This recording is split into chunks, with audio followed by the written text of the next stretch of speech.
I was backstage preparing for the biggest debate of my life. The winner gets a full ride to college, so I was going over my notes. That's when my competition, Brock, walked over and poured his entire water bottle all over my notes. I was so shocked that I jumped up. "What the hell? Why would you do that?" He smirked and leaned in close. "I'm going to embarrass you in front of everyone tonight. That full ride is mine." I looked down. Half of my notes were soaked and bleeding ink. Suddenly, they called me to the podium. I slipped the notes into my pocket and hoped that they were still legible, because if not, I would lose my full ride to college. But when I got up to the stage and patted my butt to find my notes, I was shocked. They were gone. I looked at Brock in the front row. He held up my soaked notes and waved them at me. He stole them. I had nothing. Part of me wanted to quit right there. But then I thought of my mom. I thought of her in the hospital bed, telling me that the scholarship was all I needed to change our family's lives around. I thought of her kissing my forehead and telling me she was proud of me. So I started my speech. This house declares that the earth is flat. I mean that it's not flat.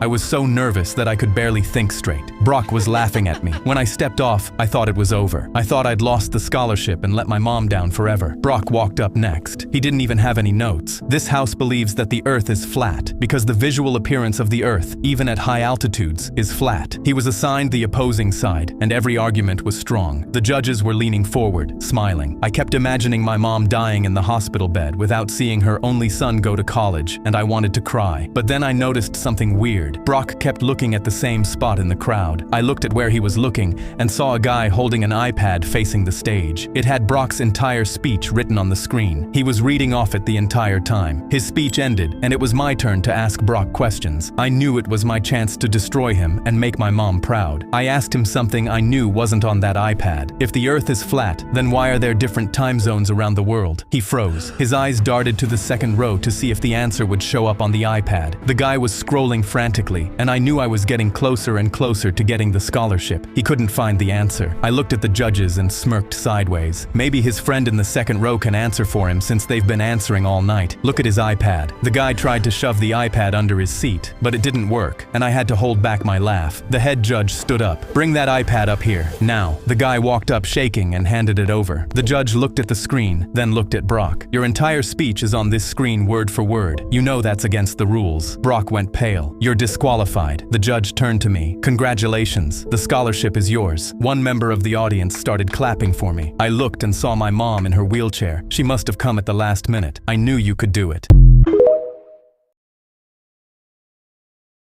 We were driving home from a holiday and pulled up to Border Patrol when I suddenly got hit with a memory from the night I was adopted. I was 4 at this exact Border Patrol, feeling my adoptive mom's knife press against me while the guard checked our car. I looked up at her, and she was tapping her window, and it was the exact same rhythm I remembered from that night. The border guard waved us through, and I noticed we were heading through a thick pine forest for over an hour. The exact same forest I remembered driving through for hours. When my dad scratched his neck, I saw the teeth-shaped scar on his finger, and I suddenly remembered biting someone that night after they tried to put tape on my mouth. I knew I had to say something. Why have we never driven this way when coming back from holidays before? My adoptive mom went rigid and quickly said, "This road was blocked." My eyes widened as we passed a red barn, because I suddenly remembered feeling the duct tape come off my mouth right as I saw it. "What were you guys doing the night you adopted me?" My dad tightened his jaw. "We were just driving home from the agency, kiddo." He forced a smile. "Why do you ask?" "Because I remember driving here when I was 4. My mom's hands suddenly shook, and she said, "That's not possible. This is the first time we've ever been here." My dad pulled off the highway onto a dirt road through the trees, and I saw the exact small wooden house at the end of it that I remembered. He parked the car in the driveway, and I turned slowly in my seat to face them. "You kidnapped me." "I wasn't adopted. I was kidnapped." They stared at me. "You're our son. We adopted you." I replied, "Then show me the papers." They stared at me in silence, unable to speak. My bully's fist caught me right in the jaw, and I hit the floor. From across the alley, a shaky voice called out, "Kid, you're dropping your hands when you flinch." Brett spit on the ground next to me and walked off laughing with his friends. I pushed myself up and saw an old man sitting on a milk crate at the back of the alley. When someone throws a punch, you gotta keep your hands up and be ready to swing back. Nobody had ever talked about Brett like he was something I could fix. I walked over to him. "He's been beating on me since 7th grade. He's too strong. I don't think it's ever gonna stop." The old man nodded once. I can make it stop. Come back tomorrow. Next to him was a shopping cart, and a faded boxing belt was sticking out the top. This guy was the real deal. Summer had just started, and I had nothing to lose, so I showed up the next morning at 6. He had me throw my first punch and grabbed my wrist before it landed. Hands up, you drop them, you die. After that, I came back every single day. He'd made punching bags out of garbage bags filled with sand and tied them to the chain link fence. He had me run laps around the empty lot until I threw up in the bushes, then sent me back out for more. A month in, he started throwing punches back at me, and I learned to duck and block them instead of taking them in the face. I started waking up before my alarm just to get to the alley. By August, he was holding up his own slippers and telling me to hit them as hard as I could, and the cracks were so loud people walking by flinched. The day before school started, he wiped his forehead and nodded. You're ready, kid. First day back, Brett walked past me in the hallway and slapped the books out of my hands. The whole hall stopped to watch. I wasn't gonna fight him over a stack of books, so I picked them up and kept walking. But a girl from my biology class stepped between us and called Brett pathetic. He spun on her, raised his fist, and pulled back to swing. I heard the old man in my head, hands up. My hand shot up before I told it to and caught Brett's fist in my palm. His eyes went huge. He swung again with his other hand, and I ducked under it. I buried my fist in his gut, and as he folded over, I threw the overhand right the old man had drilled into me 100 times. Brett hit the lockers and slid all the way down to the floor. The whole hallway went silent. The girl just stared at me with her mouth open. Where'd you learn that? I looked down at my hands, still up. An old man taught me some tricks.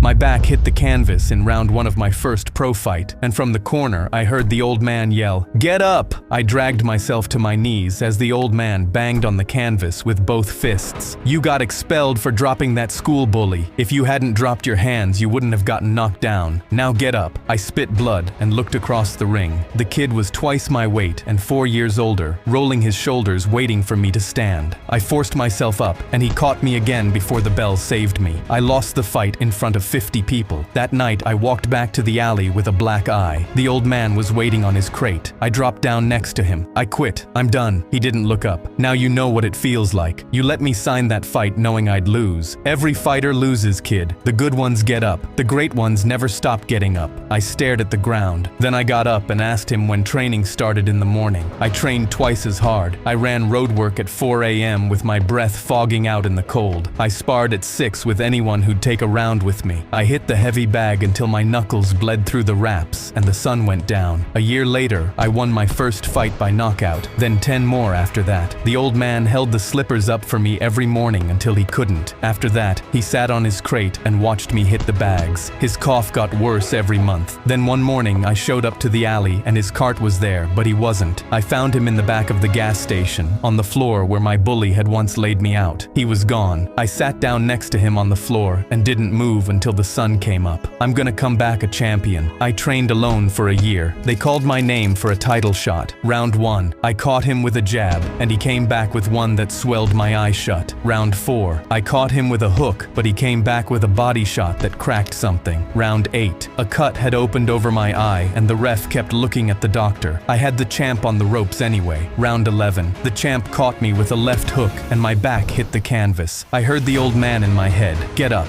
I got up. He came at me with a hook and I slipped under it. I buried my fist in his gut, and as he folded over, I threw the overhand right the old man had drilled into me 100 times. They put the belt around my waist and I held it up to the lights to show the old man who was watching me from heaven. Then I grabbed the mic. The only reason I'm here is because an old man taught me how to get up.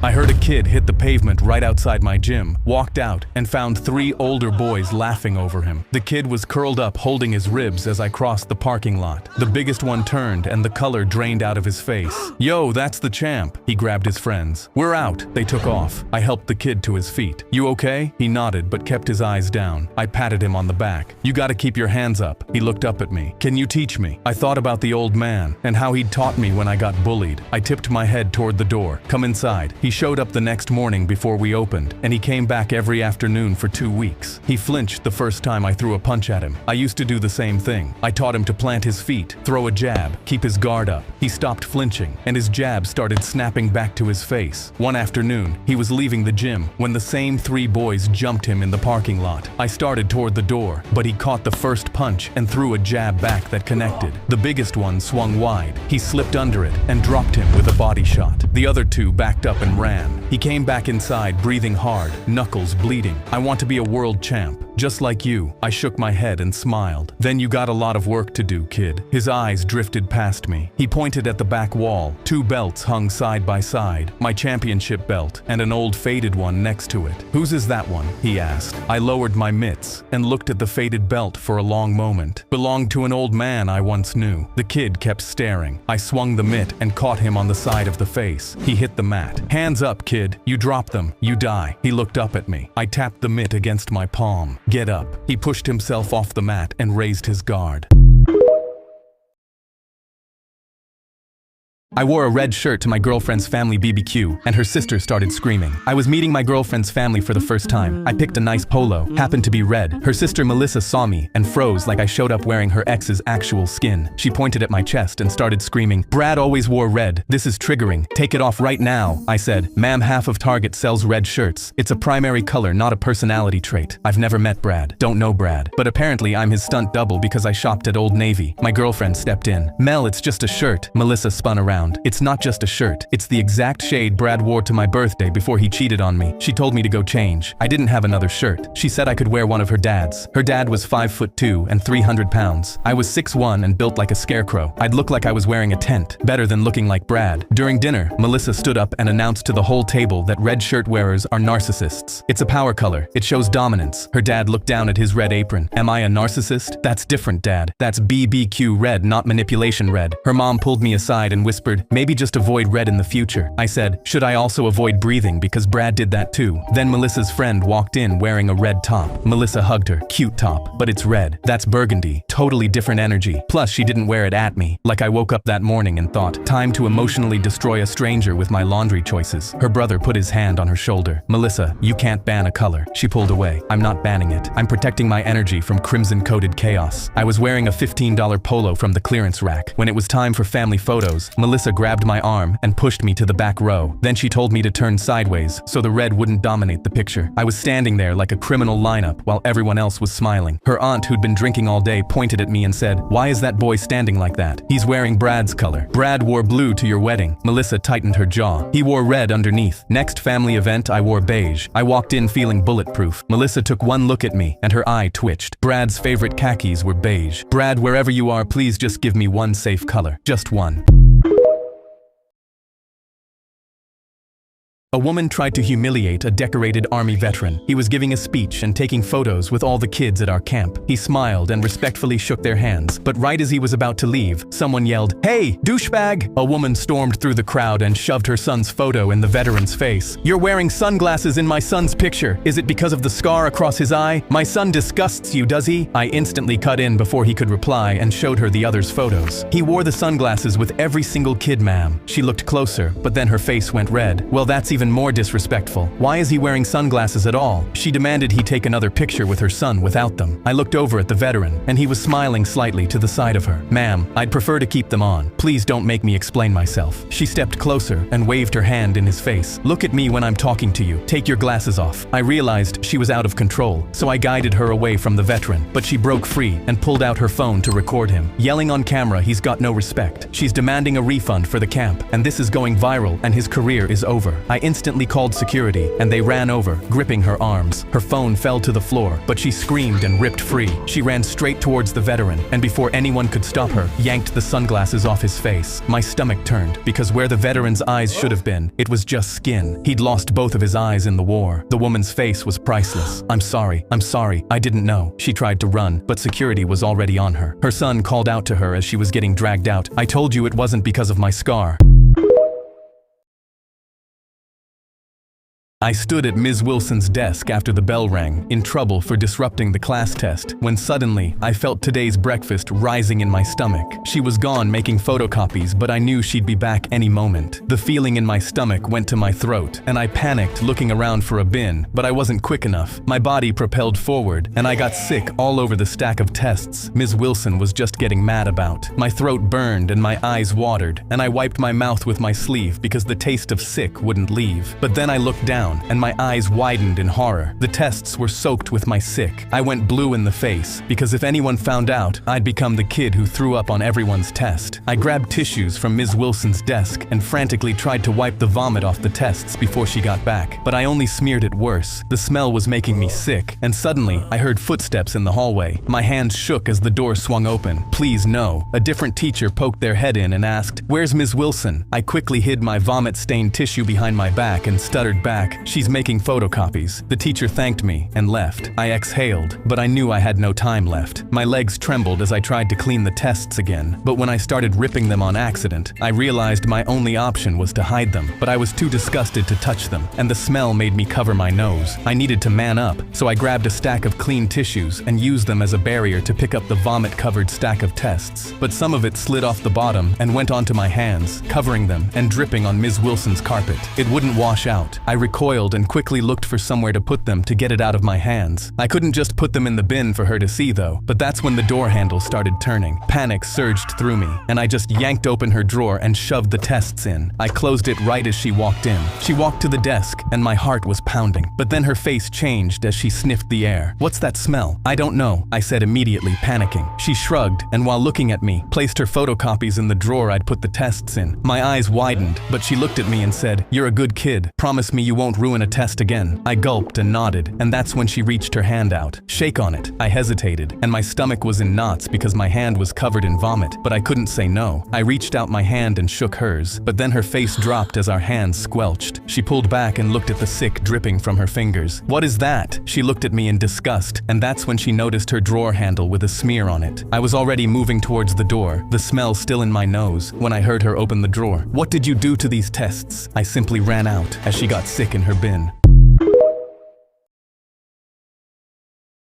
I put my hand on my holster and scanned the crowd, looking for threats while the mayor spoke into the microphone. I was his bodyguard, and I'd just caught a figure in a dark blue hoodie and shorts at the edge of the crowd. My eyes narrowed as I noticed the pistol-shaped outline in their pocket, and I instantly radioed the other guards as I realized what this meant. But the figure saw me and immediately disappeared into the crowd. My focus dropped down to the front row, where my wife was smiling at me, but I frowned because next to her, my daughter's seat was empty. She'd screamed she hated my job and hated the mayor this morning, slamming the door in my face before I left, and I thought about how awful it would be if something happened today, and that was our last interaction. Suddenly, my radio crackled again. "We can't find the figure with the hoodie in the crowd." I felt extremely uneasy and decided it was too dangerous. I walked across the stage and leaned into the mayor's ear while he was speaking. "We've identified a perceived threat. You need to leave for your safety immediately." I could see his skin go white in fear, and he immediately nodded. The crowd gasped, "What's happening?" But I said nothing and began escorting the mayor off stage. I looked at my wife and nodded, but then while scanning the crowd one last time, my eyes caught movement. The same hooded figure was pushing through the crowd with the kind of urgency that only meant one thing. I tried to stay calm, but then I caught a glint of metal in their pocket. The other guards were too far away to tackle them, and they pulled out a gun and raised it at the mayor. My brain went on autopilot as I dived in front of the mayor. Time slowed down, and while in the air, I looked at my wife. I thought about how she was going to have to see her husband die in front of her. I thought about my daughter and how the last thing we did was slam a door in each other's faces. I heard the sound of the bullet flying and suddenly felt the impact. The shot hit my knee. I fell hard, bleeding from my leg and groaning in pain, but the mayor was okay. Other guards swarmed him, and I saw my wife crying and screaming, trying to get to me while security held her back. But then I looked past the crowd and saw the shooter running away, and my body froze in shock and tears began rolling down my cheeks. The shooter had a scar on their calf, the same scar my daughter has. My daughter was the shooter. She would rather shoot her father than let him do his job.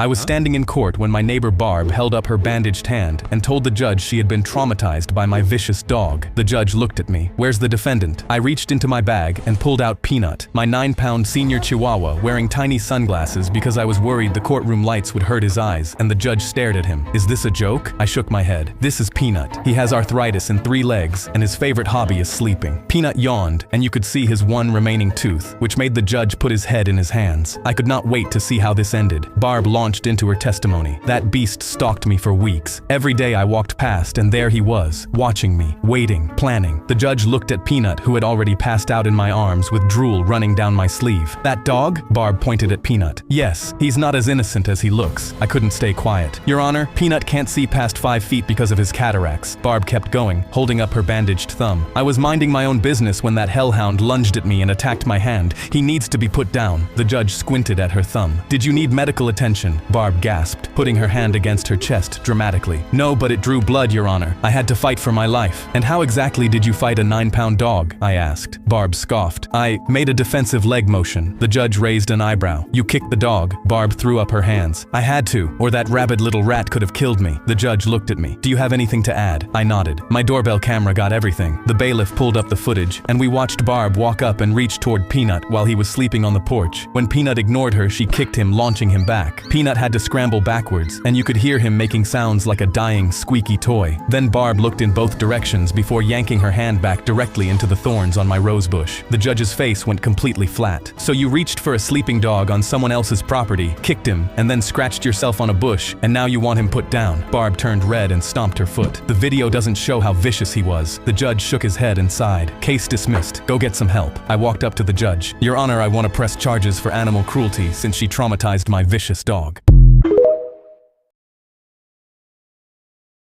Mrs. Carson told the senior class anyone she caught pulling a senior prank wouldn't be going to prom. She walked over to her desk, hit record on her phone, slid it behind a textbook, and walked out for lunch. The boys and I dapped up and said, "Let's cook." That night we slipped in through the back where the cameras don't reach and crossed the dark hallway to her room. We hung a skeleton on the inside of her door in a tuxedo with a corsage pinned to its chest. We rigged it to a hook so the door would swing it right at her face when she opened it. One of us pulled her chair out to check the angle and bumped the phone off the desk. The 4 of us froze. He picked it up, slid it back behind the textbook without ever looking at the screen, and we kept going. The next morning, we sat in our seats 10 minutes before bell, waiting for her coffee. She walked in with her coffee, slid the key in the door, and the skeleton swung straight at her face. She lunged, slipped, and her coffee splashed all over her jacket as she hit the floor. The whole hallway erupted with kids filming from the doorways and somebody upstairs screaming. She stood up, scanned every face in the room, and said, "Sit down right now," until it went quiet. Then she walked to her desk, pulled her phone out from behind the textbook, and plugged it into the projector. The screen lit up with us walking through her door in black, setting up the skeleton, and one of us holding the phone in his hand and putting it back without ever looking at the screen. The room went silent. She paused the video and looked straight at me. Y'all should have looked at the screen. She walked to the bulletin board, tore the prom flyer in half, and held the pieces up. That was my senior prank. No prom for any of you. The kid from my AP physics class walked onto the football field for tryouts wearing an anime t-shirt and Star Wars Vans. Wesley sat in front of me in physics, correcting our teacher about projectile motion almost every day. His entire wardrobe was anime t-shirts and cargo shorts, and 2 weeks earlier, he'd bet me $20 he'd make varsity before I did. I took the bet because I'd been playing football since I was 7, was already on JV, and his only sport was Madden on the PS5. Coach handed him a football and pointed at the field. "One throw, kid. Make it good or get off my field." Wesley turned the football over in his hands like he was inspecting it. He squinted down the field at the receivers stretching by the end zone. "You good there, Magic the Gathering?" one of the linebackers yelled. "Yeah." He didn't even look up. "You sure? You look like you're about to take the SAT." "I already took it." The bench laughed. Coach pulled out his clipboard and tapped his pen against it. "Today, kid, I've got 40 more of you to get through." Wesley waved at the receiver in front of him and pointed downfield. The receiver rolled his eyes and jogged out anyway. Wesley wiped his glasses on the bottom of his shirt and looked down at his Star Wars Vans. He scuffed the grass glass with one shoe and chewed the inside of his cheek. Then he lifted the ball over his shoulder and held it there long enough that someone on the bench muttered, "He's not gonna do it." Then he threw it. The spiral cut straight through the air and dropped into the receiver's hands 50 yards downfield without him having to break stride. The bench went quiet. Coach uncrossed his arms. "Where did you learn to throw like that?" "It's just projectile motion." Coach stared at him for a second, then handed him another football. Wesley hit the same receiver right in the chest. He made the third throw too. The receiver jogged back, looked down at Wesley's shoes, and shook his head. Bros throwing dimes in Star Wars vans. Coach tucked his clipboard under his arm and looked back at me. "You're starting Friday, and you," he pointed at me, "are backup." Wesley walked over to the bench and held out his hand. $20. I was meeting my girlfriend's parents for the first time, and as I straightened the tie I'd borrowed from work, my hands wouldn't stop shaking. My mom reached up from the couch where she slept and pulled her last 2 crumpled bills from under the cushion next to her pill bottles. She pressed them into my palm. "We don't have much, but we still have manners." I bought the cheapest bottle of wine I could find on the way over. Her dad opened the door without smiling and didn't move until I held out the bottle. He took it, ran his thumb across the label, and muttered, "Haven't seen this one in a long time," before stepping aside. At dinner, he uncorked it, poured everyone a glass, and worked through his plate without saying a word. My girlfriend reached for my hand under the table while sweat ran down my neck. He finished his plate, set his fork down, and finally looked at me. "So, what are you studying?" I'd practiced an answer in the mirror, but it slipped my mind. "Biomedical engineering, sir. My mom got cancer when I was a kid and she's still on a couch. I want to put her on a real bed." He picked up the wine bottle, looked at the label one more time, and poured every drop that was left into my glass. "I worked 3 jobs putting my mom on a real bed before she died. That bottle right there is the kind I bought her the first time." At the door, he pulled an unopened bottle off his rack and pressed it into my hand. "Take this home. Tell your mom hers was the best one on the table." I straightened my tie. My hands weren't shaking anymore.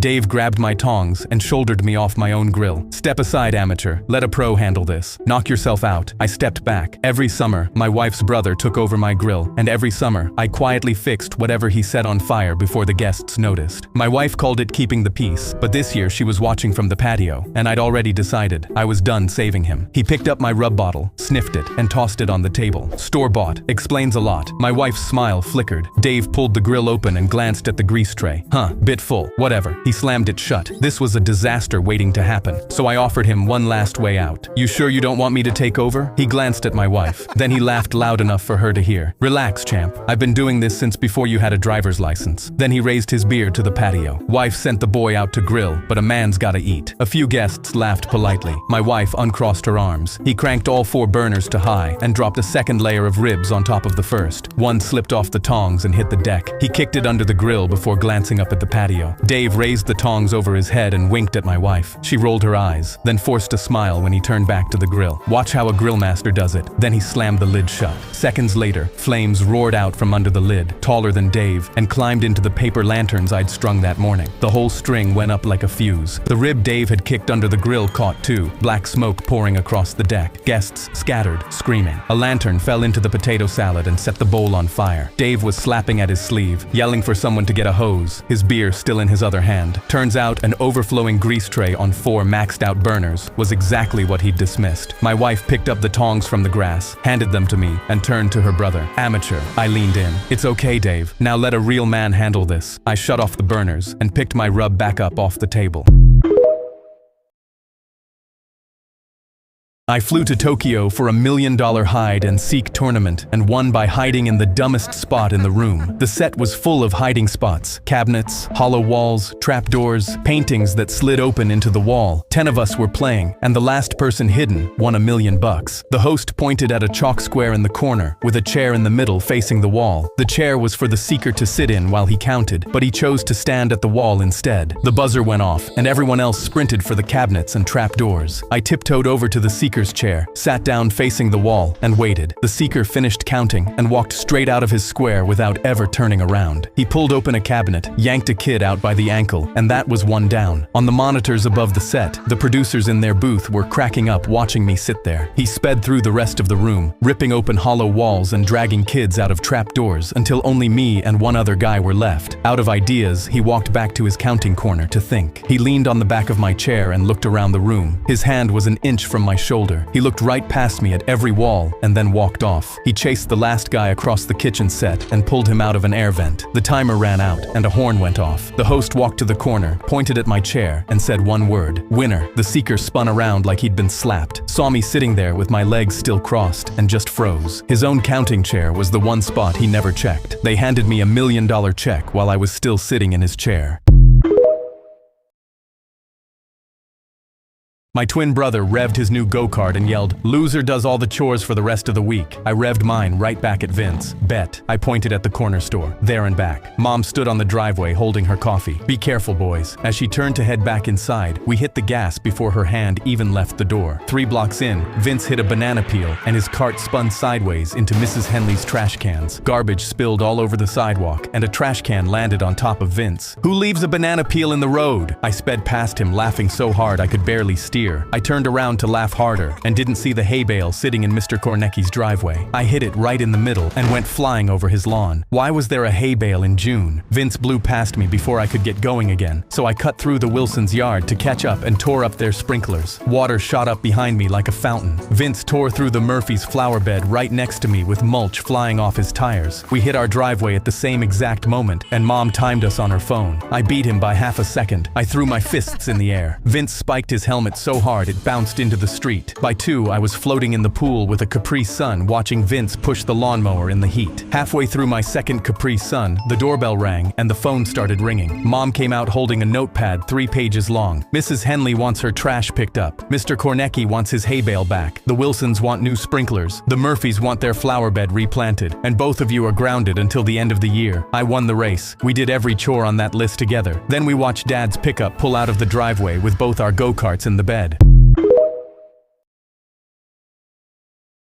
I was in gym class doing push-ups when I felt like my bladder was about to explode. I remembered I drank 3 cartons of milk at lunch and really needed to tinkle. I raised my hand. "Can I use the bathroom?" The teacher looked at his watch. "Okay, but you know the rule. You only get 2 minutes in the bathroom, or else detention." I was scared it would take more and asked for more time. "I give myself 2 minutes. That's all anyone needs." He started the timer on his watch. I ran to the bathroom, but when I got there was a line of kids ahead of me. The seconds were ticking. I felt like I was going to piss my pants any second, and I was doing the "I need the bathroom" dance like a champ. Then it was finally my turn, but before I could get in the stall, the teacher grabbed my arm. "Time's up, let's go." "But I haven't gone yet." 2 minutes. Those are the rules. He walked me back to the gym floor, but I couldn't hold it anymore. It ran down my leg in front of everyone. The whole class started laughing. The teacher watched, leaned against the wall, sipping his water bottle. Then my best friend Samuel ran over and pulled me to the locker room. He opened his locker and handed me his extra gym shorts. While I changed, he looked at me. "He's messed up. You need to get him back." He reached into his bag and pulled out a small bottle. "Laxatives. I get constipated sometimes, but you should put it in his water bottle." I could hear the teacher laughing with the class and grabbed the bottle, not knowing how crazy things were about to get. When we got back to the gym, the teacher was distracted, timing another student's bathroom break. I saw his water bottle sitting on the bleachers and smirked. I untwisted the top, poured the whole thing of laxatives in, and sat down. I didn't even try to hide the smile on my face. Minutes later, the teacher grabbed his water bottle and chugged it. I smiled because I knew my plan was working. Then, we were doing jumping jacks when he stopped mid-count. His hand went to his stomach. I think I need to use the restroom." I pulled out my phone. "You want me to start the timer for you? 2 minutes is all you need, right?" His eyes went wide. Then he started running across the gym holding his butt with one hand. Fart noises echoed through the gymnasium. Samuel yelled, "He's pooping his pants!" The class joined in laughing and started counting down. He was in the bathroom for 3 periods and never timed anyone ever again.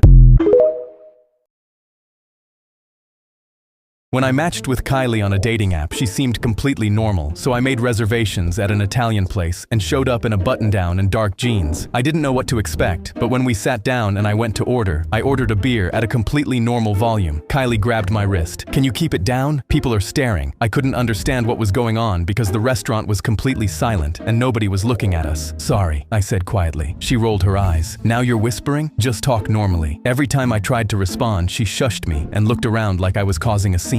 I thanked the waitress for the bread, and Kylie reached across the table and put her finger to my lips. "Shh." lunch. The waitress looked between us and raised her eyebrows like she was confused and walked away. You're so embarrassing. I started to wonder if Kylie had superhuman hearing, or if this was one of those weird tests that girls do. When it was time to order the food, I whispered my food order and the waitress had to lean in to hear me. And the entire time Kyle glared at me like I was being louder than ever. When I accidentally dropped my fork, Kylie gasped like I'd just thrown it across the room. Do you not have any manners? My ex would never. I raised my hand for the check. Oh, perfect. Now you're flailing your arms. She snatched the bill. I'll pay since you've made this completely unbearable. While Kylie dug through her purse, the waitress slipped me a folded note and walked away. I opened it under the table. Call me if you want coffee with someone who can have a normal conversation. Her name was Zaria, and she had drawn a smiley face next to her number. Kylie looked up, saw my face, threw her vape pen at me, and stormed out. The couple next to us leaned over. She comes in every week with a different guy. She pushes them until they yell at her because she likes to look like the victim in front of an audience. You're the first one who didn't give her what she came for. I left Zaria a generous tip and called her from the parking lot.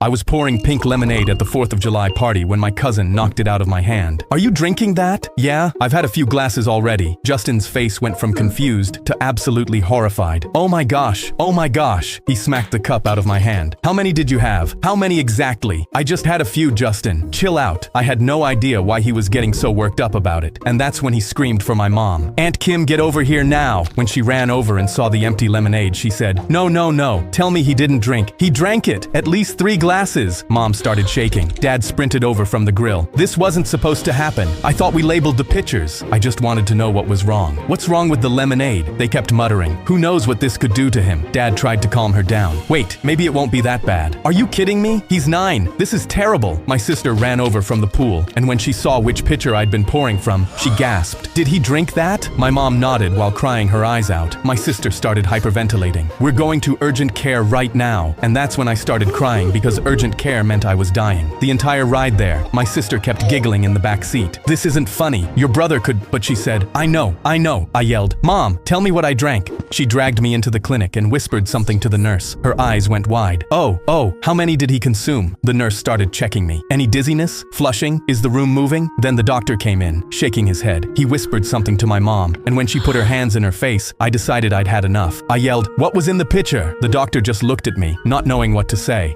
It was... Then my sister blurted out, it was Grandma's denture water. The nurse burst out laughing. I wasn't. And now, whenever Grandma smiles at me, I can't stop staring at her teeth. My son smiled in the back seat, excited for soccer practice. But when I looked forward, I saw the headlights coming straight at us. They slammed into us head-on, and our car spun onto its side. I could barely see, but when I realized where I was, I looked in the back seat. He was gone. I started panicking and climbed out. I saw him on the street and limped over to him. Justin, are you okay? But when I shook him, he didn't move. The woman from the other car rushed over to help, screaming, I'm sorry. Oh my God. My son still wasn't waking up, and when I looked up, she was crying, but her husband didn't care at all. The ambulance rushed him into a stretcher, and when we got to the hospital, they followed us inside. Sir, I'm so sorry. Oh my God. She couldn't stop crying, and when the doctor told me my son was in a coma, she overheard. He told me I had to pay hundreds of thousands just to keep him alive, but he'd likely never wake up. I immediately started tearing up, knowing I couldn't afford it, but when the woman overheard, she immediately offered to pay for it. We'll cover it, please. But her husband grabbed her and pulled her outside. What are you doing? I'm not paying for that kid to stay alive and rot in there. She looked furious, but walked out. The next morning, they told me I had to pull the plug. I cried my eyes out and said my goodbyes to my boy. I nodded and saw the doctor reach for the plug, but right before they did, the nurse burst inside. Stop, don't pull it. Someone paid for the life support in full. I froze. I knew it had to be her. She came and visited him, helping me through this hard time. She stayed by my side for 6 months, ignoring her husband telling her not to. But when I was reading him his favorite book for the 100th time, I felt him squeeze my hand. I couldn't believe it. Everyone rushed in because he was waking up. We were shocked because against all odds, I got my son back and found myself a new wife. I opened my book to start my report, and Mrs. Whitaker stood up so fast she fell backwards out of her chair. She got up off the floor, marched across the room, and got right in my face. "What is that?" I turned the book around so she could see the cover. "Captain Underpants and the Perilous Plot of Professor Poopy Pants." She ripped it out of my hands. "Are you kidding me right now? That is not a real book. I gave you a week to find a real book by a real author." I told her it was both. She turned to the class and held the book out like evidence. "Has any of you ever heard of a real author named Professor Poopy Pants?" A few kids laughed and shook their heads. She turned back to me. "You expect me to grade this?" I told her there's 12 in the series. "I've taught elementary for 15 years and read every book in this room. That title is made up and this is a 0. She shoved the book at me. "Take it to Principal Hayes. I'd like him to see how you spent your week." Principal Hayes was eating a sandwich when I walked in. He took the book and started laughing at the cover. "Professor Poopy Pants. Son, sometimes we panic and make stuff up. Best way out is owning it." I told him I'd checked it out from our library 2 weeks ago. He put his sandwich down. "Fine, let's go see." We grabbed Mrs. Whitaker from her room, and the 3 of us walked down the hallway in single file. She kept muttering about wasting her morning. The librarian was sorting books on her cart when we walked in. She lit up. "Oh, you guys here for the new Captain Underpants? Just came in this morning." Principal Hayes took the book from her hand. Nobody said a word the whole way back. The class was still doing seat work. Principal Hayes set the book on Mrs. Whitaker's desk and stepped back. She picked up her red pen, crossed out the 0, and wrote an A next to my name. Someone in the back whispered, "Professor Poopy Pants," and the whole class lost it. Principal Hayes walked out without a word, and Mrs. Whitaker kept teaching like nothing happened. On our next book report, half the class did Captain Underpants. She gave us all an A without reading a page. I'd been hall monitor for 10 minutes, and when I saw Mrs. Voss in the hallway with her coffee, I knew she was caught. For 2 years, she'd been catching me in the hall for stupid stuff like bathroom passes and untucked shirts. She'd put my nose 6 inches from the wall, and my hands flat on it while everyone walked by staring. When I got nominated last week, she walked past my desk laughing. "Pretend cops with felt badges. Good luck, kid." She forgot teachers had to follow the rules too. I stepped in front of her with my pad. "Ma'am, put it down. No drinks in the hall during class. Your rule." "Are you kidding me? Move." "I can't do that, ma'am. I'm just doing my job." 3 6th graders behind her stopped to watch. She set her coffee on the floor and walked to the office empty-handed. Wednesday, she tried to slip to the lounge during class without a pass, but I stepped in front of her. "Ma'am, where's your pass? Anyone in the hallway during class needs one. That's the rule. I'm a teacher. I don't need a pass. Move before I write you up. Then please step over to the wall, 6 inches from it. Hands flat. Your words." Her face froze. The crowd grew behind her. 5 kids, then 10, then half the math class next door spilling out into the hallway. 2 5th graders giggled and whispered, "Oh, she's in trouble," loud enough for her to hear. Voss walked to the wall with her shoulders dropped and pressed her nose against it while the hallway watched. Thursday, she stormed past me into the principal's office to tell on me. He pulled out the rule book she helped write and read the rule out loud. Hallway passes apply to teachers too. He signed her one in blue pen, the color she made every kid use. "You'll need this from now on, Voss, same as the kids." Friday, she didn't come into the hallway at all. I found her in the supply closet at lunch, sitting on a box of paper towels. "Please, I'm begging you. I get it. I was wrong. Just stop." I held up my pad. "But ma'am, you said I was just some pretend cop with a felt badge." She quit before Christmas break, but the badge is still on my shirt. My heart immediately started racing the second Kendall walked into gym class, and the second our teacher put on the same team in soccer. I knew this was my chance. When I passed the ball to her, she scored, and immediately ran over and hugged me. I could tell she liked me too, so I said, "Wanna hang out after school?" She giggled and said yes. I was freaking out inside because I had never hung out with a girl before. I ran up to my best friend panicking, asking him what to do. "That's easy, man. Everyone knows she can't get pregnant if she's on top. It's just gravity." I thought he was a genius. She came over that night, and I couldn't wait to tell everyone I had a girlfriend. But after that day, she suddenly stopped showing up to school. All her friends glared at me, and when I asked where she was, they just walked away. I was so confused until I was leaving school, and a man grabbed me. "You! It was you!" I didn't know what he was talking about. He grabbed my arm and dragged me to the office, and when I walked in, I finally saw Kendall. She was crying and wearing a baggy hoodie. "What's going on?" Kendall looked at me and lifted up her hoodie, and when I saw her stomach, I couldn't believe it. "You're pregnant?" Her dad pointed at me. "Explain yourself. Who's the father?" "It's you. You got her pregnant." "No, it's not. That's impossible." And as I explained that it couldn't have been me, "It's just gravity. Everyone knows that." He punched me in the face.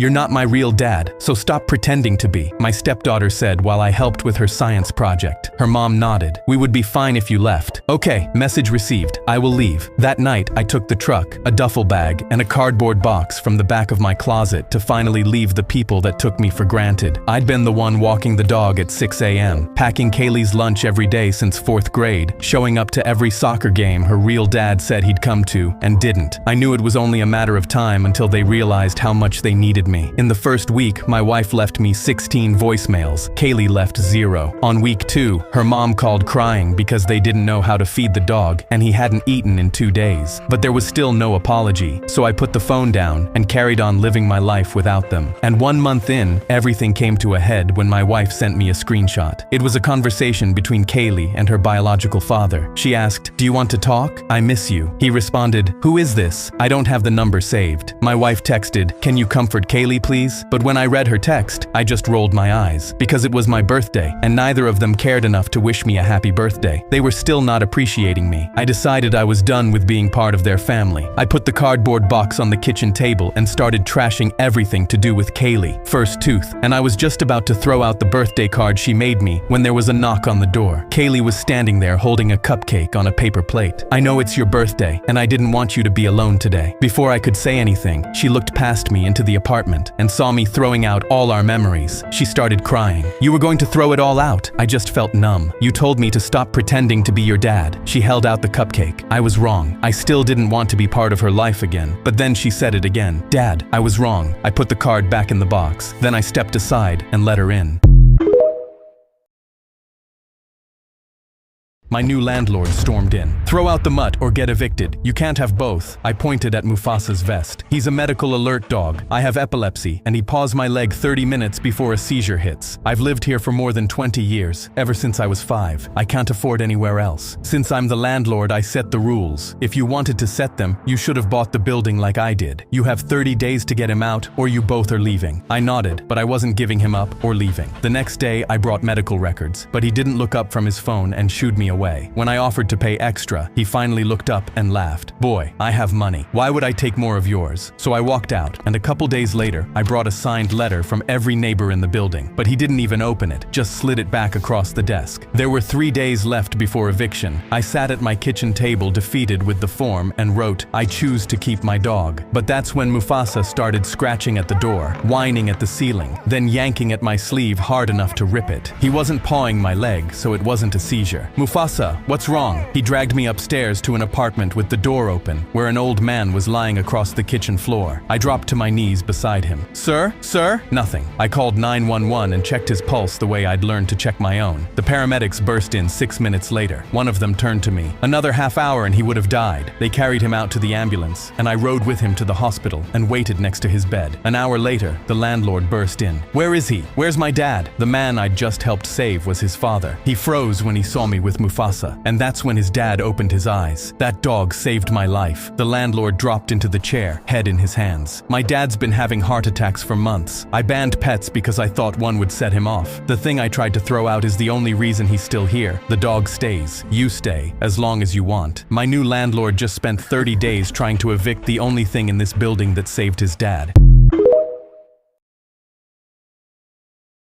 I pressed the trigger on my controller and got the headshot kill. Victory Royale flashed on my screen and I started celebrating when suddenly my microphone crackled. "You're trash. You got lucky. It was the player I just eliminated." I replied, "Shut up, nerd." But then he said, "My dad works for Microsoft. I'm getting you banned." I just laughed, "Whatever, buddy," and loaded up another game. But right as I was about to open my first chest, a "You've been kicked" notice appeared on my screen. I just shrugged and thought it was a glitch. But when I tried to start a new match, my screen flashed, "This account is banned." I got slightly worried, and when I backed out, my whole Xbox account was locked. I couldn't play anything. My heart dropped, and suddenly I heard my mom shouting from her office, "What is going on?" I ran in and saw her frantically typing her work password for the 100th time. She was crying. "I'm closing the deal in 20 minutes. This is the biggest payday of my career, and for some reason my account is banned." I went pale, as I remembered my whole family used the same Microsoft account. If the kid's dad banned me, he banned my whole family. Mom asked if I knew what was happening, but I gulped and just shook my head no, my hands shaking. I slipped out into the hallway, and that's That's when I remembered my history assignment worth 40% of my grade, due at midnight. It was already done, I just needed to submit it. I pulled out my phone and opened the Gmail app to send the assignment, but a giant red "account suspended" tag stared me in the face. My face dropped as I slid down the wall, and my eyes filled with tears when I heard the front door slam open. My dad came home, his face white and eyes red. He said, "My Microsoft business account is banned. I can't pay my employees, and I can't pay my distributor." He threw an invoice on the table. "If I don't pay my distributor within 3 hours, I'm getting sued for 60 grand. He started rocking back and forth, clutching his chest. I started crying because mom's life-changing payday, dad's business, and my own grade were all ruined because I told some kid on Fortnite to shut up. I bolted upstairs and turned on my Xbox, my hands shaking. The ban notice popped up, but I saw my recent players widget was loaded in the corner, and the kid's gamertag was still there. I wiped my tears and opened Instagram, searching the gamertag. He came up instantly, his Fortnite character as his profile picture. I typed the most desperate apology I'd ever written. "You're the GOAT. I'm so sorry for calling you a nerd. Please tell your dad to unban me. My family is going to lose everything." I hit send, fully regretting my life choices.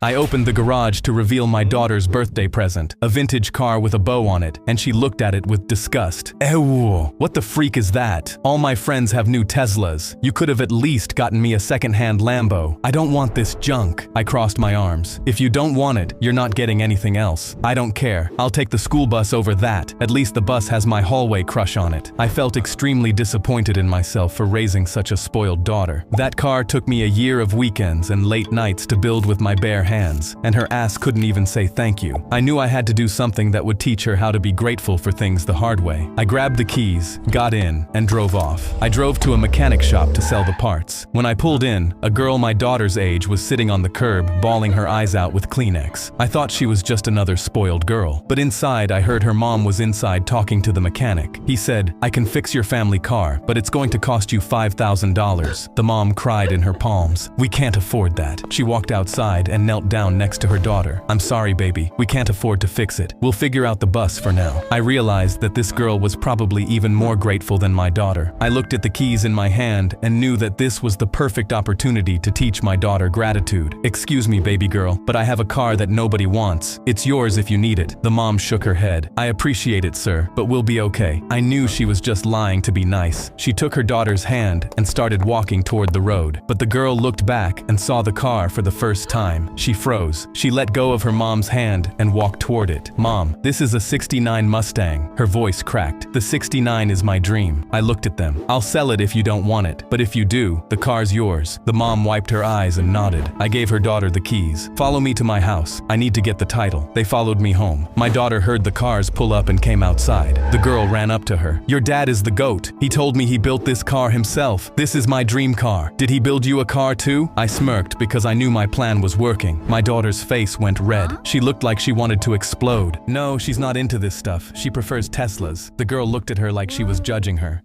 Okay, lol."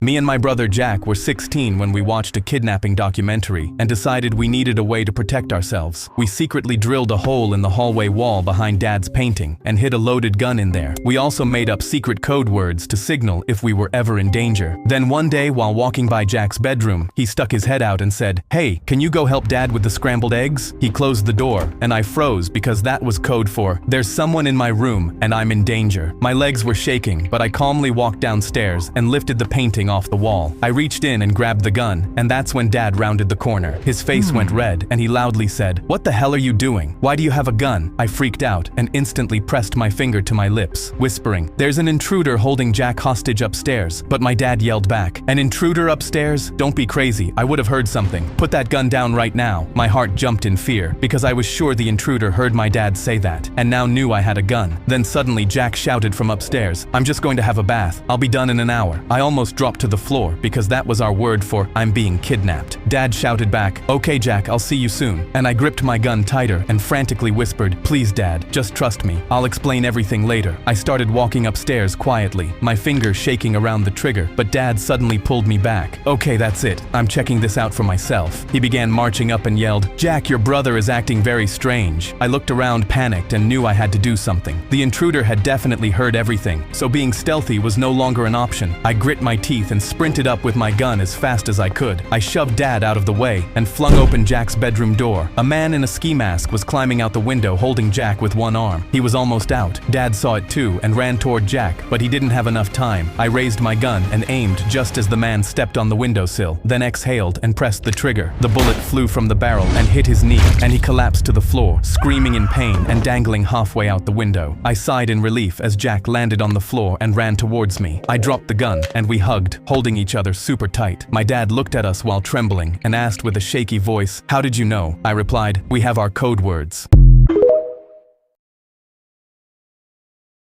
My daughter was 10 months old when she said her first words, but instead of mama or dada, she said Mike. My name was Ben, and I didn't even know a Mike, so I cautiously asked my wife if she knew anyone named Mike. She shook her head. "I don't, but babies are weird. Don't think about it." But 2 days later, my daughter was in the kitchen, and I was preparing her food when I heard Mike again. I dropped the spoon of mashed apples, because where could she have learned Mike? My wife kept assuring me it was fine, but the sinking feeling in my gut wouldn't leave. That night, I went through my wife's social media, but there was nobody named Mike. I even looked up her family tree and saw no Mike. I figured maybe I was just stressed and overreacting, but then my daughter began saying Mike more often. She'd say Mike at breakfast and during bath time, even pointing at me while doing it, and never said anything else. I was losing my mind and decided to drive to my wife's work. I asked the receptionist, "Is there a Mike who works here?" "Yeah, he's in accounting." "Why?" "Oh, no reason." I walked out with a terrible feeling in my stomach. I drove home with my hands shaking on the steering wheel and ordered a small security camera online. I felt like one of those crazy people you see in stories online, but then my daughter pointed at me and said Mike one more time. I installed the camera while my wife wasn't looking and connected it to my phone. The next day I left for work, and during lunch my phone buzzed rapidly. I opened the security camera app, and there I saw it. My wife coming home with our daughter in her hands, and behind her a man I'd never seen. Our daughter was pointing at him and repeating Mike over and over. My stomach sank as I realized my wife was having an affair with her coworker. My 10-month-old daughter was the one who'd exposed her.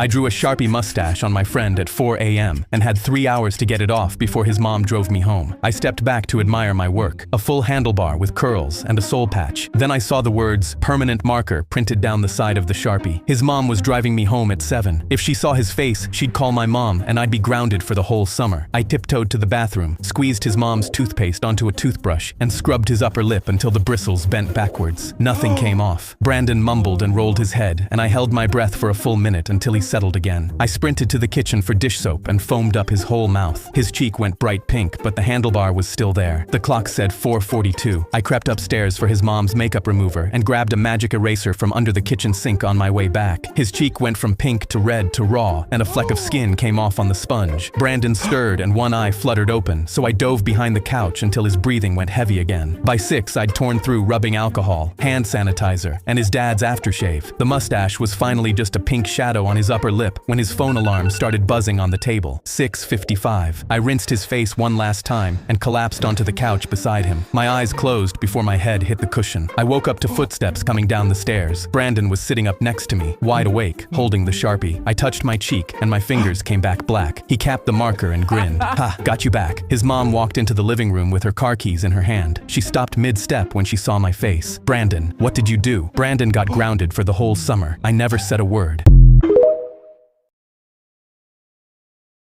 My wife randomly started asking me, "Would you still love me if I was a rock?" every single day. I'd laugh and respond, "I don't know if I could love a rock." Every time she'd smile this weak grin, and I just presumed it was because I didn't declare my love for a limestone version of her. But then one day she gave me her medical papers. She said, "I'm dying. I've known for months. I just didn't know how to tell you." She started crying and said, "That's why I've been asking, would you still love me if I was a rock?" I needed to know. I still didn't understand what she meant, but then she passed away. I realized it when I sat at her grave for the first time. I looked at her headstone and realized that my wife is a rock now. It hit me that every time she asked, "Would you still love me if I was a rock?" she wanted to know if I'd still love her after her death. I started crying and placed the flowers down, because now I knew I could love a rock, but only if that rock was her.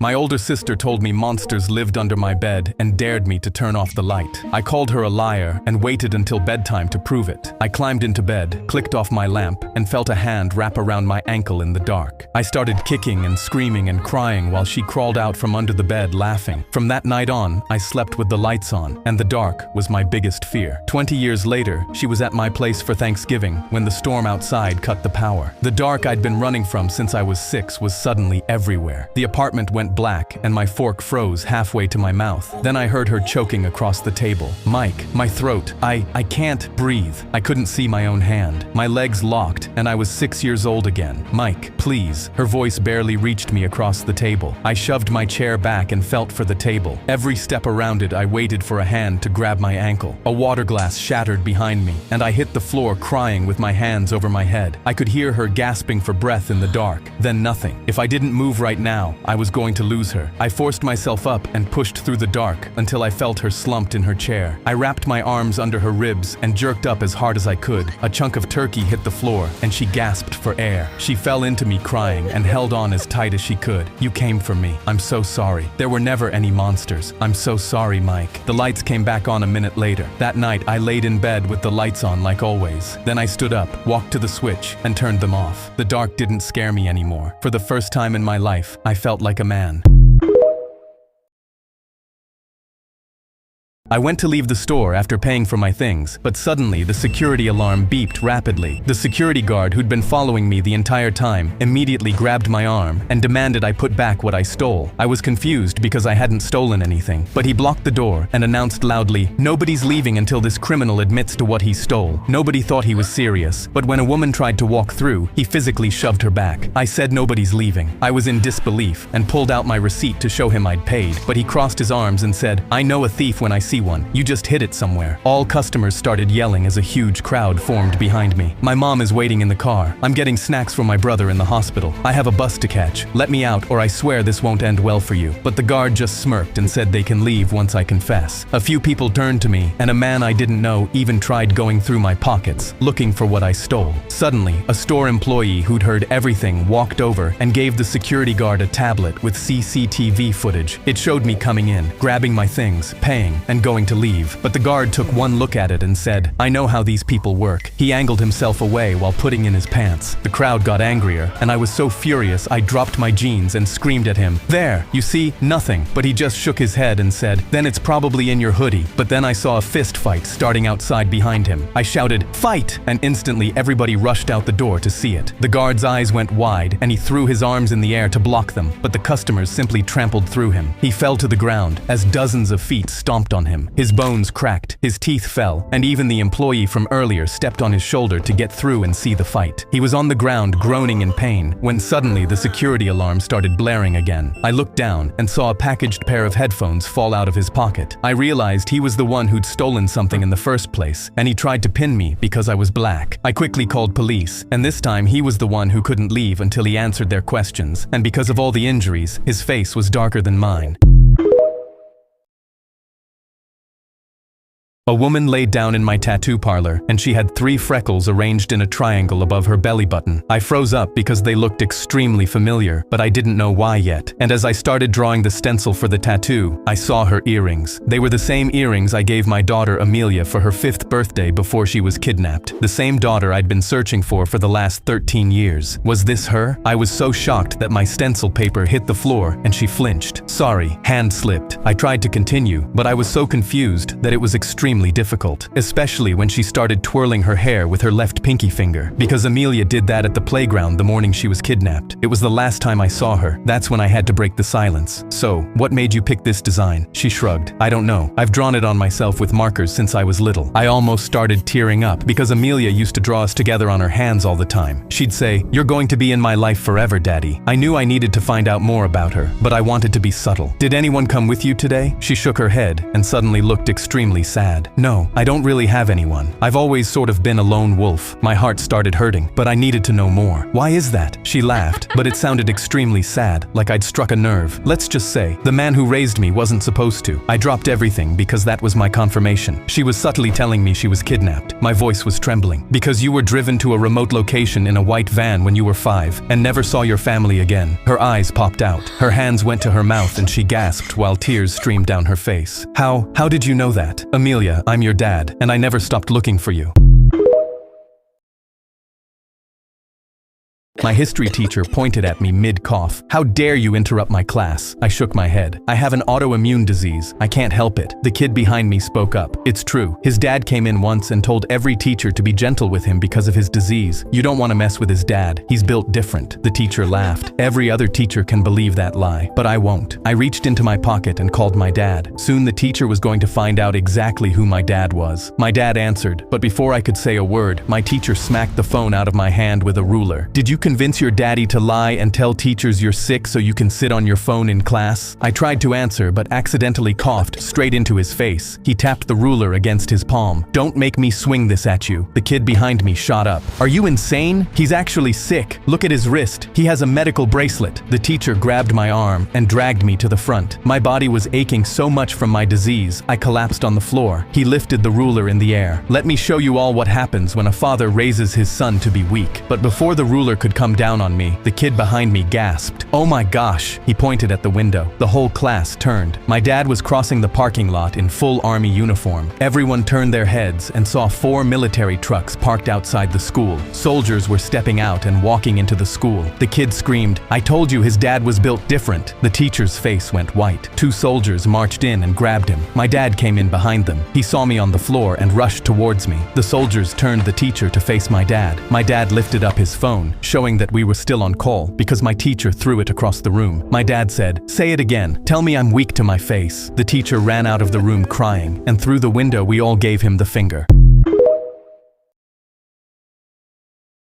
My mom asked me to return a jacket because it was too small, so I went and got $200 for it. But on my way home, I noticed a sign on the local corner store. Scratch tickets, $1 million prize. I thought about it and decided if I just bought enough tickets, I was guaranteed to win. I spent the entire $200 and sat outside scratching tickets for 3 hours. By the end, I won $10 and walked home with no jacket and no money. I was still thinking what to tell mom when she smiled and reached her hand out saying, give me the money, sweetheart. I panicked and quickly told her my classmates had beat me up and took the money. It was the only thing I could think of. Her face was horrified, and she immediately said, I'm calling their parents, and started emailing the school. Within minutes, my phone buzzed non-stop. My classmates were asking me why I was lying and telling me to take it back because the school was threatening police. I knew I needed to do something, so I Googled how to make money fast as a 10-year-old and saw the perfect thing. I found a garage sale and used my $10 to buy a broken controller. I fixed it using YouTube and sold it for $30. I went back to the garage and flipped a laptop for $80, and when I went back a third time, I found a retro PS2 game for $20. I immediately ran to the game store and walked out with $210. But when I walked home, my mom was already in the driveway talking to police. I ran over and heard the officers say that the kids who beat me up would be getting expelled and getting juvenile criminal records. They turned to me and asked for my statement to finalize the charges. I knew if I admitted I lied, I'd be in big trouble, but I didn't want my classmates going to jail because of me. So I did the only thing I could think of and took out the money. I still have it. I quickly made up a story about how my classmates roughed me up as a joke, so I thought I'd lost it. But the money was just in my other pocket the whole time. I waved the money and begged them to believe me. They did, and never pressed charges. I gave my mom the $200, then gave my classmates $5 as an apology for lying about them. Jessica ran up to me crying that her male co-worker had brass knuckles in his desk, as well as a folder with the code to her apartment door and photos of her. She begged me to keep him away from her, so I called security and unlocked the man's desk, finding the brass knuckles sitting on top of the folder. I pulled the man out of a meeting and told him what we'd found. But instead of panicking, he looked at me with dead eyes and said, "This isn't what it looks like." But right as he opened his mouth to continue, the 5 o'clock chime in the lobby went off, signaling the end of the workday. Jessica walked past us and gave me a smile. Thanks for handling him. I'm off to see a friend now. The man's whole face changed immediately. He started running after her, but security tackled him before he could get far. They brought him to my office while he thrashed and screamed that he needed to go. The security guard locked the door and stood guard. I put the folder and brass knuckles on the desk. Start talking. I can explain everything, but not right now. There's no time. He ran to the door and tried to open it, but the security guard yanked him and shoved him into a chair. As he thrashed, I pushed the folder close to him. You're not going anywhere until you explain. He threw his head back against the chair. Fine. Jessica has been stalking my sister because she's dating her ex-boyfriend. He grabbed the brass knuckles. These are to protect my sister. And then he opened the folder and spread out the pictures. I've been making sure Jessica hasn't gone near her, but she said she's meeting a friend right now, and that friend is definitely my sister. He slammed his fist on the desk. So let me go before Jessica does something to her. But that's when his phone buzzed with an unknown number. And when he picked up, the person said, "Sir, your sister was just brought to the emergency room. She's been assaulted." It took me 2 years to realize the heartbreaking truth behind the chocolate milk. Every morning for 2 years, a man pulled up to my drive-thru and ordered a black coffee and a chocolate milk. He never said who the milk was for and would just tip $10 for making his day that bit more special. He'd smile when taking it, and I always made it with exactly 2 pumps of syrup because he said 3 was a war crime. I figured it was just for his kid or something. But then one morning he ordered just the coffee. I asked, "Do you want the chocolate milk?" And he shook his head like he'd start crying if he said no. The next day, I made a chocolate milk anyway, but he pushed it back and said, "I can't. The memories hurt too much." I teared up because over the next few weeks he looked worse each time he pulled in, still never getting the chocolate milk. I tried to cheer him up once and joked, "I can do 3 pumps of syrup for the price of 2, and he just started sobbing. On the 1-month anniversary of him not getting the chocolate milk, I brought him flowers to cheer him up. He pulled in and I handed them over. He wiped his tears and asked, "What are these for?" I replied, "For you. I'm so sorry for your loss." But he looked at me confused. I never lost anyone. I scratched my head and asked him, "Then who was the milk for?" He responded, "The milk was for me. I'm lactose intolerant." He explained his wife recently caught him sneaking chocolate milk every morning and made him stop because he's been destroying their bathroom for years. I didn't know how to respond, but then he looked at the chocolate milk on the menu and said, "You know what? One more time for memories. I'll take 3 pumps."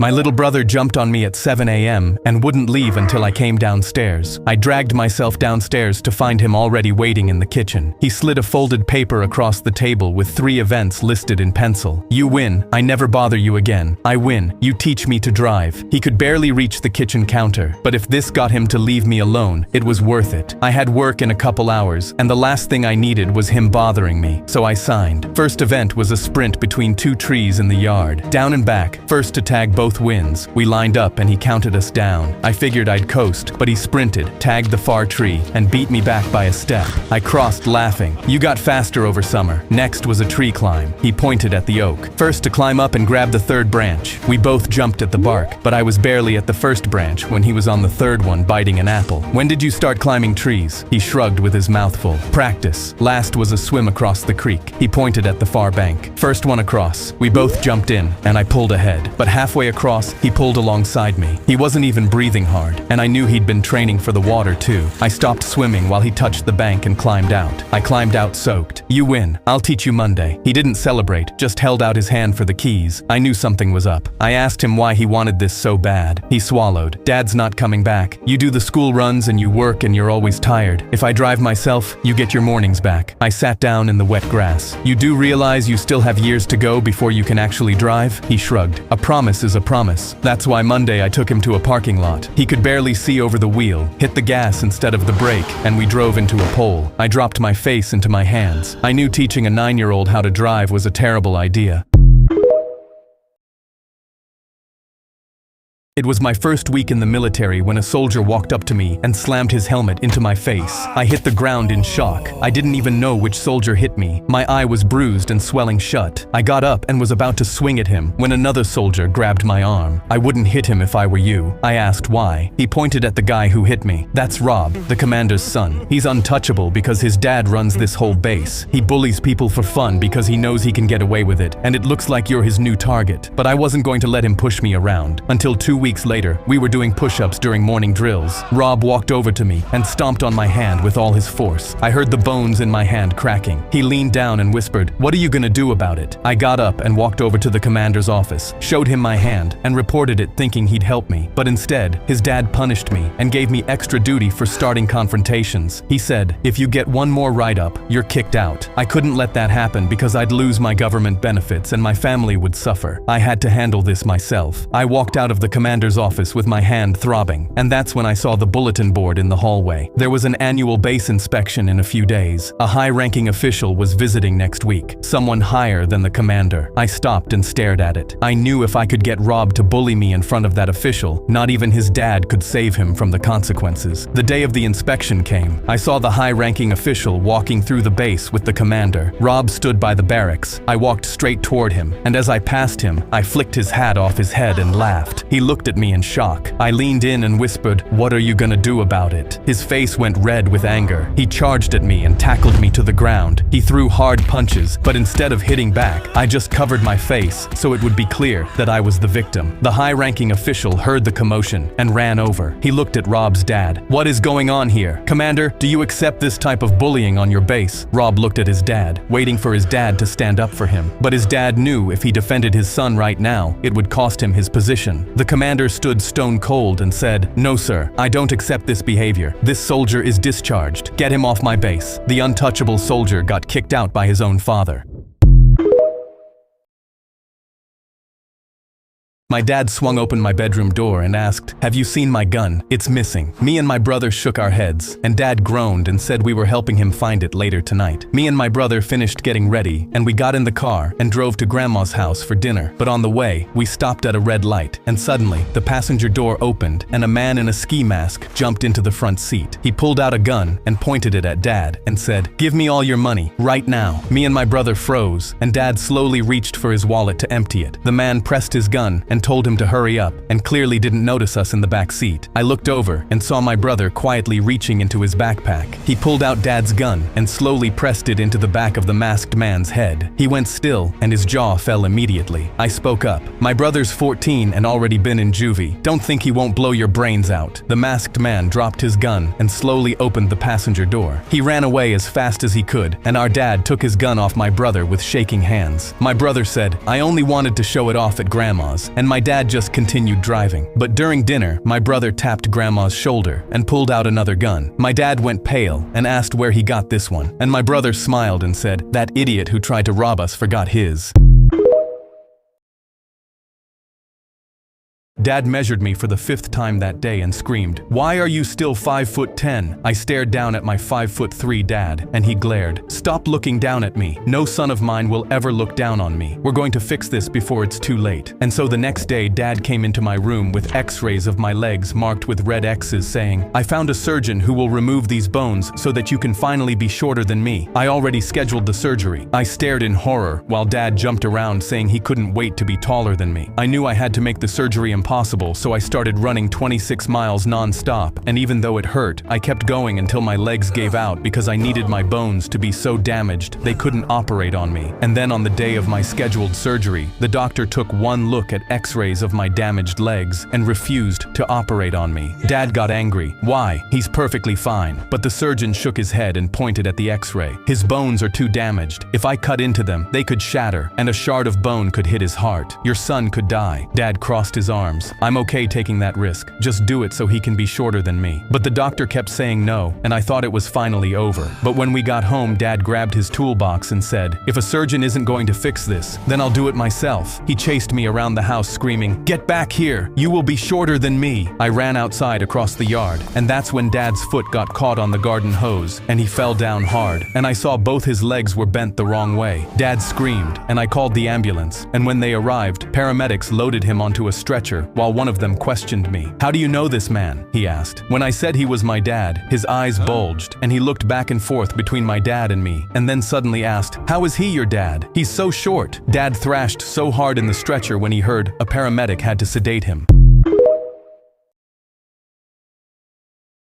Being the 1 in 100 million ruined my life. When I was little, I noticed I was way stronger and significantly more muscular than other kids. My dad swore to me that I was special and had myostatin deficiency, a condition that makes you super strong that only 100 people in the world have, meaning I was destined to be champion. As I got older, he put me into wrestling and I dominated tournaments, beating every kid, but I was growing too fast and too strong for my body to keep up. My heart and insides ached after every match. My dad had to buy special nutrient-filled meals just so my organs would keep up. By 13, my dad built a home gym and hung champion on the walls because I won tournaments against high school seniors. Then during a tournament final, I met a kid who could challenge me. My heart hurt so bad, but my dad screamed at me to push through, and when I went for a takedown, the world went black. I passed out and woke up in the hospital with my dad standing over me with my silver medal. The doctors said I was way too muscular even for someone with my condition, and after running tests, revealed the truth. I wasn't genetically gifted. My dad had been secretly giving me steroids all my life. Every special meal I had was steroids. Every gold medal I ever won was steroids. I thought the muscle mass meant I was special. It really meant my dad loved my trophies more than he loved me.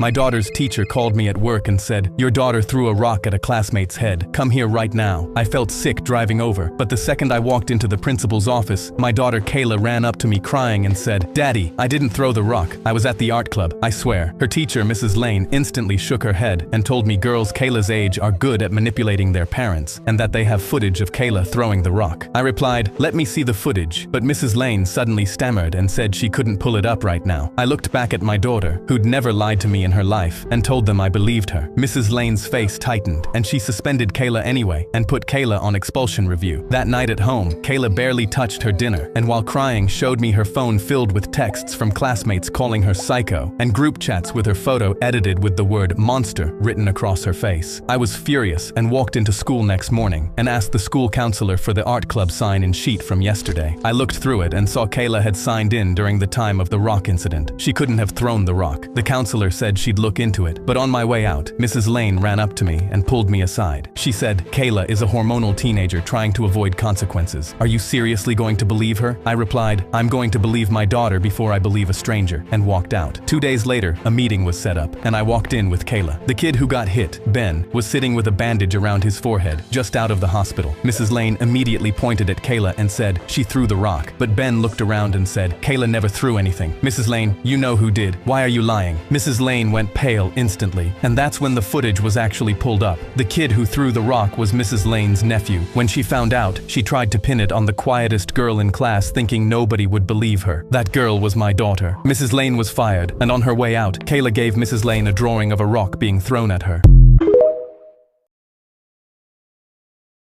I raised my hand and asked the teacher to use the bathroom. I had an overactive bladder and was liable to piss myself. "Sir, I need to go," but he smirked and said, "Going to the bathroom is a privilege you haven't earned." He went back to tidying his desk. I didn't want to pee myself on the first day, so I showed my doctor's note that this was a medical emergency. He crossed his arms and said, "I can tell this is fake. Try that again, and you're getting suspended." Other kids looked at me giggling, while the pressure in my bladder kept building. I tried to just walk out with my legs crossed, but he physically blocked me. "You're not leaving. And for this, you're getting extra homework." I waddled back to my seat, and while he was telling me about the extra pages I had to read, I felt something down my leg. Liquid was pooling in my trousers. The puddle spread onto the chair and floor. Someone pointed at me, and I immediately ran out, my face red and embarrassed. The teacher didn't even check on me or apologize. I became the school meme on the first day. When I walked into his class the next time, kids were laughing at me, and he smirked at me, so I knew I needed revenge. I pulled out a water bottle and chugged it quickly, then pulled out a second bottle and chugged that one even quicker. After chugging a third, other kids looked on. "Bet you won't chug a fourth, pee pants." I smirked and chugged a fourth. The teacher looked up from wiping down his desk and angrily asked, "What are you doing?" I replied, "Just hydrating, sir," and chugged the fifth bottle of water. By the eighth bottle, he was so angry he snatched it from my hand. I could tell everyone was confused, but at the end of class, I felt my bladder ready to go. I raised my hand. "Sir, can I use the bathroom?" He didn't even look up from his desk. "You still haven't earned that privilege." But this time, I simply stood up and walked to to his desk. He said, "What are you doing?" And I just sat on his desk and let my bladder go. Within seconds, 8 bottles of water pooled in my pants and completely drenched his precious desk, destroying all his framed photos of himself. His face turned red as he screamed for me to get off, but I pushed my bladder harder. 60 seconds of peeing later, I was done and sat there with the most relieved look on my face. He paced around the room, jaw clenched, angry like a wild animal wanting to hit me, but he knew he couldn't touch a 14-year-old. Sure, I had destroyed my pants, but I could wash them. His precious desk would smell like pee forever. I looked around, and by my classmates' faces, realized I was now Pee Pants, the school legend.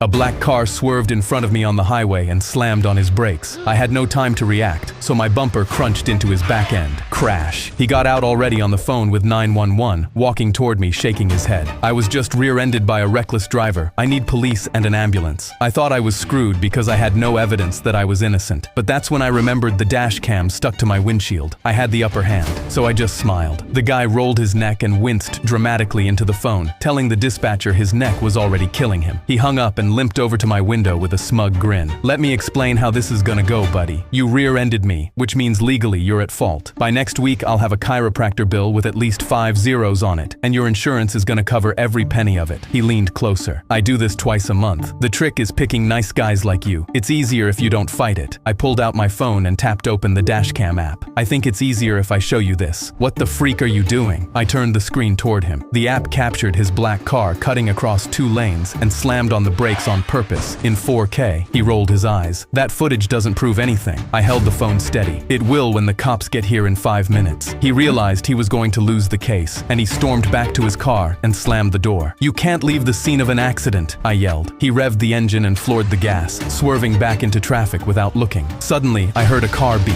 Crash. He'd plowed straight into the back of a sedan. He stumbled out, clutching his head, staring at his crushed front bumper. I walked up, holding my phone. "Looks like you just rear-ended someone, buddy." I yawned during class and almost got expelled for bullying disabled kids. Mr. Miller stopped mid-sentence and glared at me. "Did you really just do that?" All I did was yawn. His lecture was putting me to sleep. He pointed at Leo, the developmentally disabled kid who sat 2 rows behind me. Leo always wore headphones and was completely zoned out. "You just mocked that poor boy's facial tic in front of everyone. Leo has this thing where he scrunches up his nose every few seconds." Everyone in the classroom turned to stare at me. I literally just yawned because I'm tired, but he was already in my face. "You may as well have just called him an idiot. I will not tolerate that kind of hatred in my classroom." He pointed to the hallway. "Go to the principal's office now." He followed me to the main office and sat me in the conference room while they called my parents. My mom walked in crying and wouldn't even sit next to me. My dad kept pacing and saying he didn't raise me to be this kind of person. The principal started talking about possibly transferring me to another school. "Do you have any idea how hard Leo works just to get through a normal school day?" Mr. Miller asked while shaking his head at me. Everyone in that room was looking at me like I was the worst person alive, and nobody would let me get a single word in. Then Mr. Miller said he wanted me to apologize to Leo directly. They called him out of class, and a few minutes later, Leo shuffled in, headphones still around his neck, looking confused about why he was there. The principal guided him to a chair across from me and said, "Leo, we brought you here because this student was mocking your disability and calling you an idiot in front of the entire class." Leo just stared at her. "He yawned," Leo said slowly, like he was talking to a bunch of toddlers. The room went dead silent. "So you saw someone yawn, and your first thought was that it must be making fun of the disabled kid." Leo looked around at every adult in the room. "That's kind of messed up that your brains even went there." Mr. Miller's face went red. He loosened his tie. "I was trying to protect you." Then Leo turned to the principal. "Also, the only person in this room who actually called me an idiot was you, just now." Leo looked at me. "You want to get out of here?" I grabbed my backpack and followed him toward the door. Right before we walked out, Leo turned back, stretched his arms above his head, and let out this huge, exaggerated yawn. I did the same thing right back at him. We both started cracking up and walked down the hallway together. Every day, my dog Buddy would growl at the same gray house, and when I'd try to drag him away, he'd plant his paws into the ground and start barking his head off. I was convinced something suspicious was going on inside, and when I finally told my mom about it, she said, "He probably doesn't feel good because he's on a leash. Let the leash go." The next afternoon, I walked Buddy to the same gray house, and this time when he barked, I let the leash drop. Nothing could have prepared me for what happened next. He ran straight to a small ground-level basement window below the porch and started pawing at the glass glass and barking in a way I'd never heard before, and I knew something was very, very wrong. A man came out onto the porch immediately. He smelled like tobacco, and there was blood on his hands, which made me even more suspicious of what he was hiding. He yelled, "Control your mutt and get off my property." I quickly put the leash back on Buddy, and the old man wanted to make sure that I was actually leaving, so he stared at me until I turned the corner. That night, I told my mom everything and told her something didn't feel right about that house, so she called the non-emergency line to report it, mostly just to get me to stop talking about it. 2 officers went to the house to do a welfare check, and I watched from the sidewalk as one of them stepped around to the side of the house and crouched by the basement window. As soon as he looked through it, his face went white with shock. 3 more cars pulled up in 10 minutes. They walked 2 kids out of that basement. A second cop came out carrying evidence bags. The top one had a photo of me walking down the sidewalk. That's when it clicked. The reason he was barking at the basement was because the man had been kidnapping kids and was targeting me as his next victim. And Buddy noticed him watching me the whole time. He'd been growling to protect me. That night, my mom sat on the porch steps and took Buddy's leash off. She fed him the entire treat bag without saying a word. My wife held out a spoon with the sweetest smile and asked if I wanted to try her new recipe. Our house had smelled like cinnamon rolls all afternoon. She'd been dancing in her socks with flour on her cheeks, giggling to herself the whole time, but the smell was too good for me to care, so I figured the spoon was a taste of her batter. I closed my eyes and opened my mouth, waiting for that dreamy cinnamon flavor. Instead, she switched the spoon for one heaping with pure cinnamon and shoved it into my mouth. I gasped, and the cinnamon went straight down my throat in a cloud of dust. She doubled over the counter, wheezing with laughter. I tried to cough it up, but the cinnamon had already turned to paste in my throat. I couldn't get a breath in. I started slapping the counter and pointing at my throat. She slapped the counter back, crying so hard she could barely get the words out. "Stop, I'm gonna pee." I slid off the stool and onto the kitchen floor. My chest was on fire. I was making a high whistling sound, trying to suck air through the paste. She was on the floor next to me laughing too, kicking her feet. "Your face, oh my God, your face." Everything started going black at the edges, so I grabbed her arm and squeezed it hard. Her smile finally cracked, and she dropped to her knees beside me. "Babe, you okay?" I couldn't get a sound out because my throat had closed up. She grabbed her phone and screamed at the dispatcher to send an ambulance now. I was strapped to a stretcher with an oxygen mask. The paramedics were rolling me out the front door. She was running alongside, crying. "Babe, I'm so sorry, it was a joke. It was just a joke, please." I pulled the oxygen mask off my face. "I think we should break up." I coughed a cloud of cinnamon all over her. They lifted me into the ambulance, and the doors slammed shut on her face.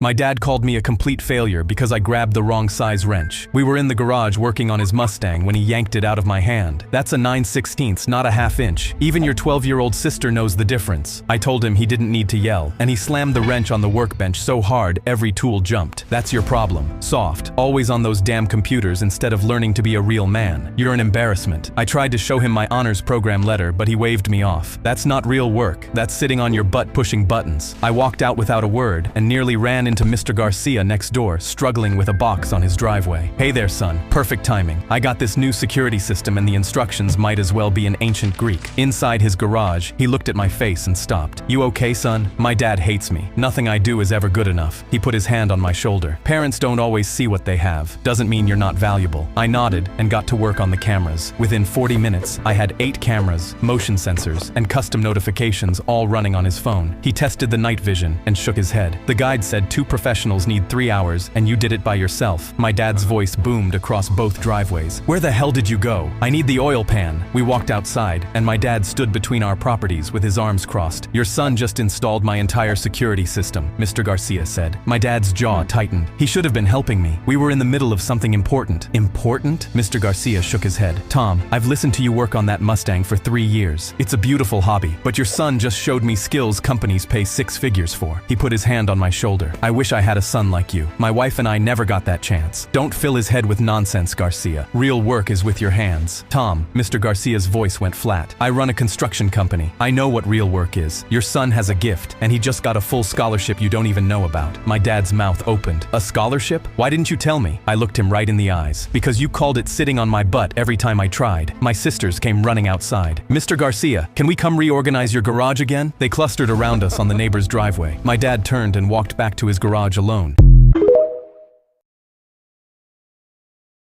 My daughter got what she wanted for her birthday and threw a tantrum because of it. Crystal was obsessed with fish, so I took her to the aquarium for her 8th birthday. But when she saw how little space the fish had in their tanks, her smile faded. I asked what's wrong, and she replied, "The fish are in jail, Daddy. You can't be happy in jail." She walked to a tank with a shark swimming in circles and said, "Sharks swim in circles when they're stressed and hurt, Daddy. We need to do something." She walked to a worker and pointed at the tank. "That shark is hurt," but he barely glanced at her and replied, "The shark is fine." "He's not fine," Crystal said, and literally sat down in the front of the tank. "I'm not leaving until someone helps him." I tried to get her up, but then a second kid wandered over and asked Crystal what she was doing. She told him, and he sat down next to Crystal. I looked over and saw the shark's nose, scraped raw and bleeding from rubbing the glass because of how little space he had, and didn't know what to do. The worker called the manager, but when he came over, 2 more kids had sat down. Crystal loudly told him, "This shark's nose is bleeding and nobody cares," and everyone turned to look. The manager called security, but they couldn't do anything because Crystal wouldn't move, and physically dragging 8-year-olds away for caring about animals looked terrible. The manager called a marine vet, while my daughter smiled at me. "We're saving the shark, Daddy." When the marine vet arrived, the manager said loudly, "Tell these kids the shark is fine." But the vet took one look at his bleeding nose and replied, "The girls are right. This is animal endangerment. The shark needs to be transferred or I'm reporting this facility." The manager's face went red, and my daughter smiled and high-fived the other kids. That evening, I sat in the aquarium parking lot, watching the shark loaded into a transport tank, while Crystal waved at it.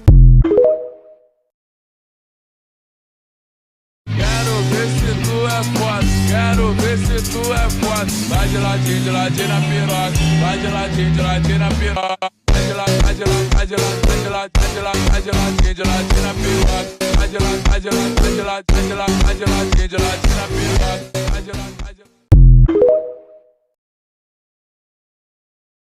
I lost the county fair chicken wing eating title last August after holding it for 5 years, and the girl who beat me was 10 years old. I showed up to the main stage that morning in my lucky red shirt, the same one I'd worn for every August win since I was 19. My buddies were already drinking beer in the front row, saving me a spot. Then I saw the new competitor at the end of the table. She was sitting on a booster seat, and her mom was tying a paper bib around her neck. I leaned over to the guy next to me and said, "This is gonna be the easiest $500 I ever made." He laughed. "Don't choke on it." Penny didn't look at me once. She lined up her water cup, her wet napkin, and a small empty bucket. Behind her, her grandma clicked the stopwatch and said, "You ready, Sweet Pea?" Penny just nodded. The announcer yelled, 3, 2, 1, eat, and I started shoving wings in like always. I had a system where I'd bite into the wing, strip the meat off, swallow, and grab the next one. After 30 seconds, I looked down the table to check on the kid, expecting to see her crying. She'd already cleared her first plate. Her hands moved faster than I could follow. She would pick up a wing, run her teeth down at one time, drop the clean bone in her bucket, and pick up the next one. She wasn't chewing at all. She'd just swallow and grab another. The guy next to me stopped eating and stared. "What is she doing?" he said. Around the 1-minute mark, she stopped cold and reached for her water cup. For the first time, I thought I had her. She took one small sip, set the cup down, and went right back at the same pace. By the 2-minute mark, she was a full plate ahead of me. The crowd started chanting, "Penny, Penny, Penny!" Even my own buddies were yelling for her. My jaw was locking up. Hers wasn't. With 30 seconds left, I tried to catch up. I crammed 2 wings in my mouth at once and almost choked. Penny kept going at the same steady pace the whole time. When the buzzer went off, I had a wing hanging out of my mouth and sauce all down my lucky red shirt. Her bib didn't have a drop on it. She set her last bone in the bucket, wiped her face with her napkin, and took a small sip of water. The judge counted the bones and shouted, 41 for the champ, 53 for the kid." The announcer grabbed Penny's hand and raised it in the air. "We have a new chicken wing eating champion." She had to hold the trophy with both hands because it was almost as tall as she was. A reporter pushed in with a microphone. "Penny, how'd you do it?" She looked right at the camera and said, "My grandma raised chickens. I've been deboning them since I was 4. Then she pointed at the last wing on her plate and looked at me. "You want it, mister?" I shook my head. She ate it in one bite.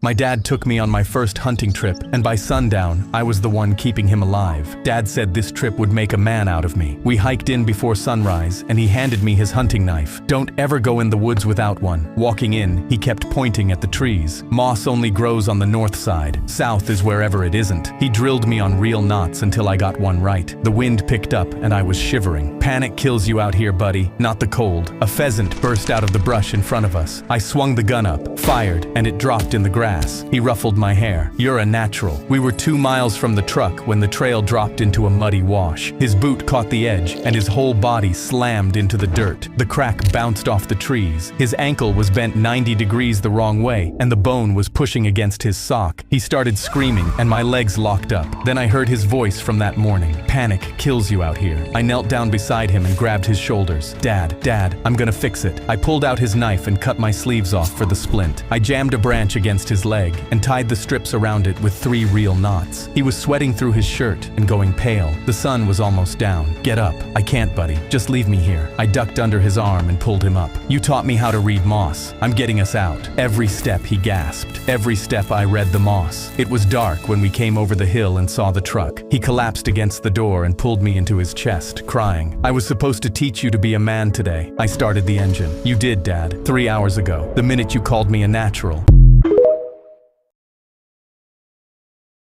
I saw my brother on his hands and knees wiping food off the cafeteria floor with his bare hands when I went to pick him up after school. 3 grown men were standing over him, and one of them had a phone 2 inches from his face. My brother looked up at them and said, "I helping clean up." The one with the camera turned to his friends and goes, "I told you he'd do it. He'll do anything you tell him." I clenched my fists. My brother has Down syndrome, so he didn't understand what was happening. But I did, and they were about to find out what happens when you touch my family. I came through the door, and none of them noticed. The one with the phone patted my brother on the head like a dog. "Good job, buddy. Keep going." My brother kept wiping because he thought he was doing something good. The guy leaned down and flicked his ear, missed a spot. The other 2 doubled over, and the guy with the phone crouched down and zoomed the camera right into my brother's face. "Smile for the camera." My brother smiled. He always smiles. I tapped the guy on the shoulder, and he turned around, still laughing. Punch. His whole body folded backward, and he hit the floor. I reached down, helped my brother up, and stood in front of him. The other 2 stepped forward like they were going to do something, then looked up at me and stopped. I'm 6'7". One of them put his hands up and goes, "You're huge, bro. We don't want problems." "Then get on your knees." All 3 of them dropped. The one I'd punched started running his mouth from the floor. "You just assaulted me. I'm calling the cops. You're done." I picked up his phone and held it in front of his face. The video of my brother was still on screen. What happens when this gets out? 3 grown men making a kid with Down syndrome crawl on the floor for content? He went quiet. I hit record and pointed the camera at all 3 of them. "Now lick it up." Nobody moved. "Lick it up." The one I punched went first, then the other 2. All 3 of them on their hands and knees licking food off a cafeteria floor while I recorded every second of it. My brother peeked out from behind me and his face lit up. "Look, they good doggies." He walked over and started patting them on their heads one by one, same way they'd patted his. "Job good, buddy. Keep going."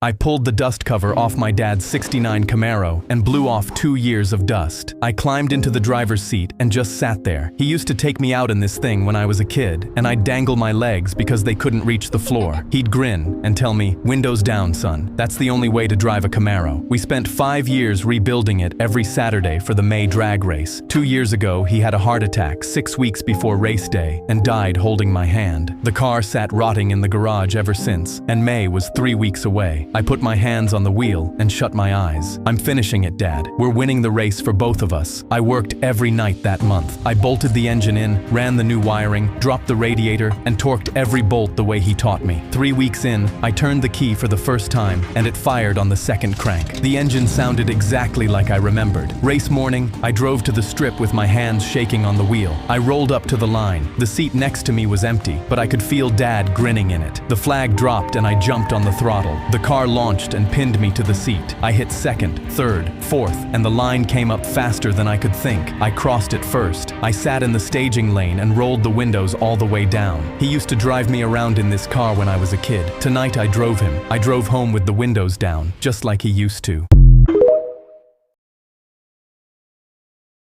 I walked back into school for the first time in a year, and Shane was already waiting at my locker. His 2 minions stood on either side of him as Shane grinned. "Look who came back. A whole year in China, and you're still toddler size. What did your grandparents teach you over there? How to fold dumplings?" My grandfather taught me one thing. Anger is fire. You can let it burn you, or you can forge steel with it. The bell rang for first period gym. Coach paired us up for wrestling, and Shane volunteered before I could open my mouth. He flashed a thumbs up. One of his minions grabbed an ice bucket from the bleachers and set it at the edge of the the mat. Shane stretched his arms. "I've been saving up a whole year for this." He drove an elbow into my ribs. "Oops." Coach stepped away to help another student. Shane nodded, and the bucket dumped over my head. Water poured down my clothes and pooled across the mat onto the gym floor. "You looked thirsty." The other minion pulled out his phone and started recording. Shane got in my face, but I didn't move. His eyes scanned the gym and landed on my best friend Jace. He walked over and grabbed Jace by the shirt collar. "Your little boyfriend thinks he's tough now." Jace's feet kicked off the floor. I crossed the gym, twisted Shane's wrist until his fingers opened, and stepped left when his fist swung at my face. His punch cut through air and spun him into nothing. Shane caught his balance and shouted at his minions, "Get this little freak!" The first minion charged. His shoe hit the puddle and his legs flew out from under him. The other rushed me from behind. I stepped aside and he tripped over the first one. His phone went flying. Shane screamed and threw wild punches. Every swing spun him further off balance until he tripped and dropped to one knee in front of me. 3 of them on the floor. I hadn't thrown a single punch. Jace stared at me. "What did they teach you over there?"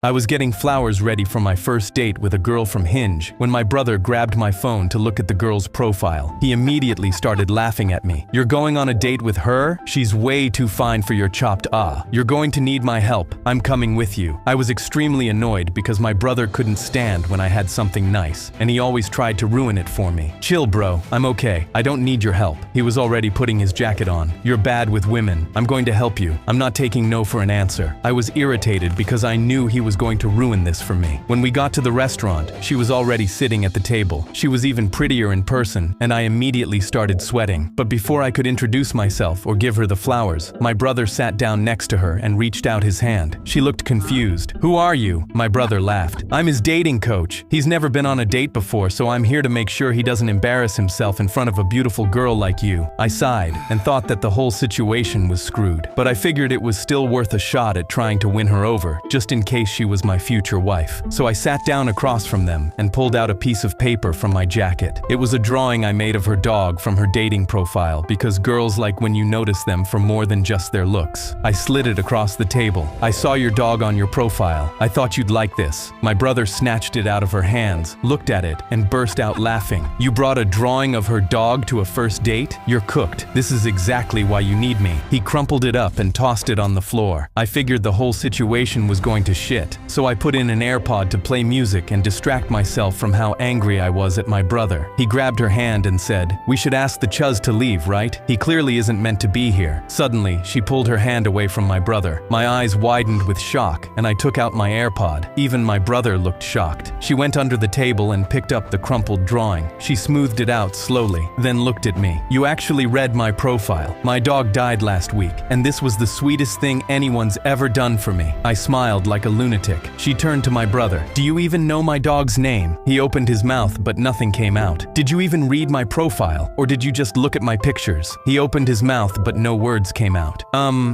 Well, you're beautiful." She stood up and sighed like she was sick of him. "Yes, I get it. You think I'm attractive, but I think it's clear that you're the one who isn't meant to be here." She grabbed my hand, took the flowers, and shooed him away like a fly. I couldn't contain my joy, and I dabbed on him. She dabbed too, and that's when I knew we were meant to be.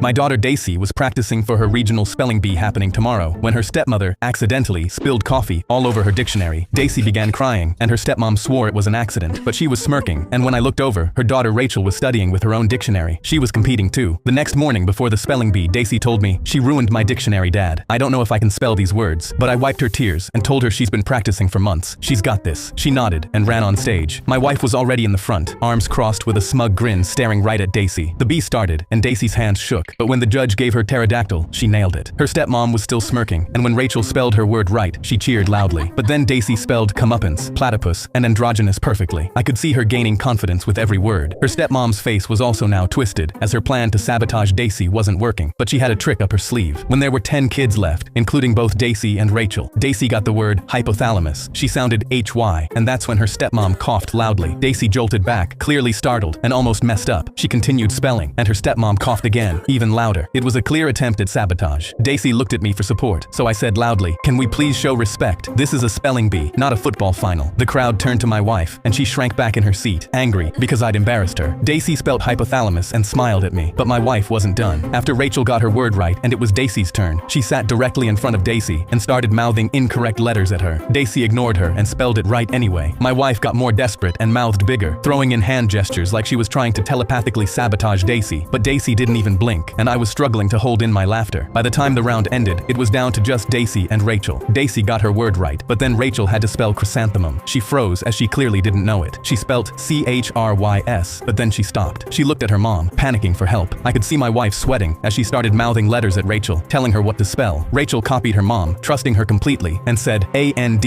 buzz. The judge rang the bell because Rachel's letter was wrong. My wife went bright red, frozen in her seat, as she realized she had just sabotaged her own daughter. Daisy immediately spelled chrysanthemum, and the judge announced her as spelling bee champion and handed her the trophy. My wife was already packing her things with rage, but Daisy walked back up to the microphone and said, "I have a message for my stepmom." She leaned in and said, "FUCKYOU."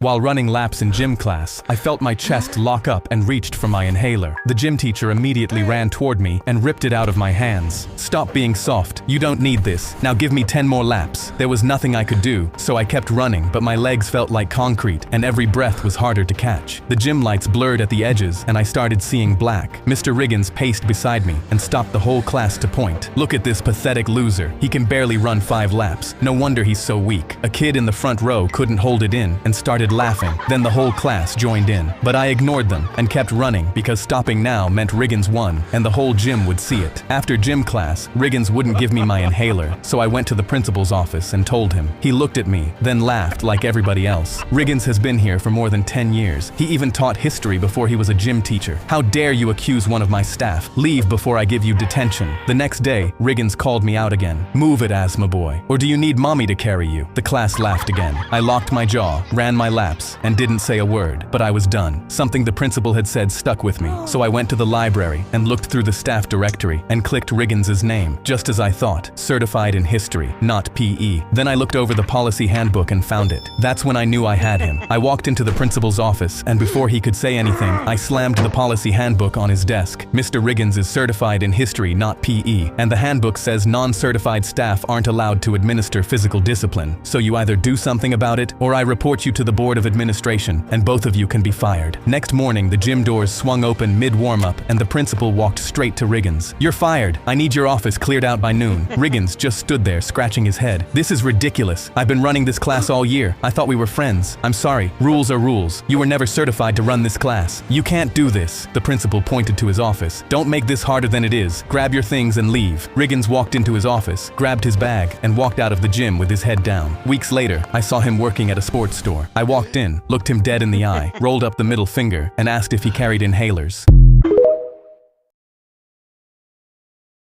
My girlfriend climbed into bed behind me, wrapped her legs around mine like a python, and squeezed. I laughed because she'd started jujitsu 6 months ago and was always trying her holds on me. "All right, killer, that's enough." But she squeezed harder and pulled me deeper into her chest. Her breath was warm on the back of my neck, and her arms were wrapped tight across my chest, but her legs were squeezing mine so hard my calves started burning. I couldn't feel anything below my belly button. I tried to scoot forward, but she came with me, hips glued to mine, legs still locked. Her arms slid down and locked around my ribs, so I could barely pull in a breath. She whispered, "I love you so much I could crush you," right into my ear. "Babe, I'm serious. Let go." She kissed my shoulder and mumbled, "I love you too," then squeezed harder. I tapped her arm twice, but she just giggled and crushed me harder. Her arm slid up over my shoulder and wrapped around the front of my neck. "Babe, I can't breathe." She kissed the back of my neck and whispered, "I know, baby." Her bicep pressed tight against the side of my throat. My vision started going black at the edges, so I slapped the arm around my neck as hard as I could. She mumbled, "Oh," and finally let go. I gasped so loud the dog flew off the bed. She stretched out her legs and let out a big satisfied sigh like she just finished a workout. "Sorry, coach said my chokes are killer." She pulled me right back into her chest and locked her ankles again. "One more rep."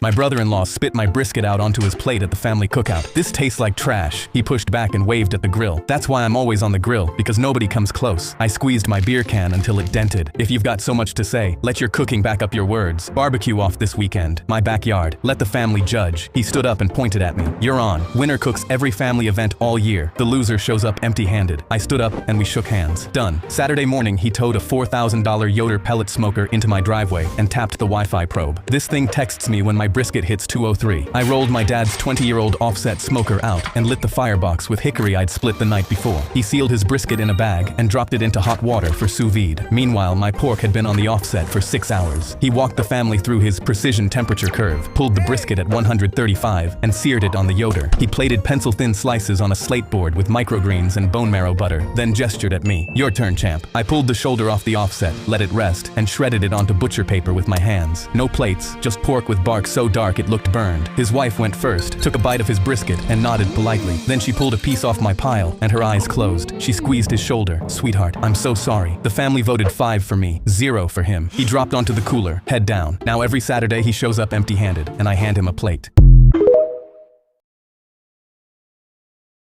My mom stormed into my bedroom at 2 in the morning and ripped the headset off my head. "All you do is stay up playing that stupid Call of Duty game until 2 in the morning. You and your dad were exactly the same." It was the same fight we'd been having for 8 months, ever since my dad died. She'd grounded me and tried taking the console, but that was the one thing I couldn't let her do. Tonight, she wasn't going to ask. She grabbed the controller from my hands, threw it against the wall, and I climbed over my chair to get it. She kicked the console until the screen glitched, and I pushed past her to hit reset. She walked behind my desk and ripped the power strip out of the wall. My whole room went black, and I screamed at her to stop. I shoved past her, plugged everything back in, and mashed the power button. She was still screaming about whether I'd heard a word she said when the game reconnected. Grandpa's voice came through the speakers before I could grab my headset. "Timmy? Little Timmy? Is that you?" My mom froze mid-sentence and stared at the speakers. Timmy was my dad's name. I grabbed my headset and put it on. "Yeah, Dad, I'm right here. Sorry I'm late." Her hand went up to her mouth and stayed there. Grandpa's Alzheimer's had gotten bad the week of the funeral, and nobody on Dad's side had told him his son was dead. Every night at 2, he called Timmy back to play Call of Duty like they used to. I'd been answering for 8 months. My mom sat down on the floor next to my chair and didn't say another word. I was doing a lab experiment in chemistry class when I passed out and hit the floor. When I opened my eyes, my lab partner stood over me and said, "Dude, you just collapsed." I looked around confused because I had no idea what happened. The whole class was staring. My chemistry teacher, Mrs. Brewer, marched over with her fists tight. "Get up. You're disrupting my class with your attention-seeking behavior." But I passed out. I didn't do it on purpose. She didn't care, and that's when I knew she was hiding something. She slammed her notebook on the desk. "Principal's office. Now." I stood up dizzy and walked out. Why did I pass out in her class? The next day, Mrs. Brewer set up another lab experiment, but halfway through, a kid 2 tables over dropped. Then his partner fainted. Then the girl next to me passed out on the lab table and knocked over a beaker. I knew something was very, very wrong. Suddenly, I felt extremely dizzy, and I knew if I didn't leave, I would collapse again. So I ran out of the classroom without even asking for permission. From a distance, I could see through the classroom window. 3 more kids had passed out. Mrs. Brewer stood at her desk, arms crossed, not moving or doing anything to help them. I saw the principal walking past me and ran to him. I pointed at the lab. "Kids are collapsing in Mrs. Brewer's class right now. You need to help them." He walked back with me, looked through the window, and rolled his eyes like I was being annoying. "This is that new TikTok trend. You're not gonna trick me. It's not a trend. This is serious." He put his hand up. "Stop fooling around and get back to class." He walked away and didn't even try to investigate what was going on. The next day, I walked into class wearing a face mask that covered my mouth and nose because I wanted to do everything I could to make sure I didn't pass out again. Mrs. Brewer was standing at the board writing when her body went limp, and this time she was the one to collapse and hit the floor. The class panicked. Someone called 911. Medics rushed in and carried her out. Finally, the principal ran into the classroom to investigate. He looked at her desk and saw a chemical bottle tipped over with liquid dripping onto the floor. He saw her notebook opened next to it. None of us knew what was going on, but when he read the pages of the notebook, he finally explained. "She was poisoning the lab experiments to see what effect it would have on you guys. Every time one of you passed out, she logged it. Names, dates, dosages. The bottle that spilled on her desk was the same poison she'd been putting in our experiments. We weren't her students. We were her lab rats. But why would she do that?" I asked. The principal shrugged. "I think she just hates her job."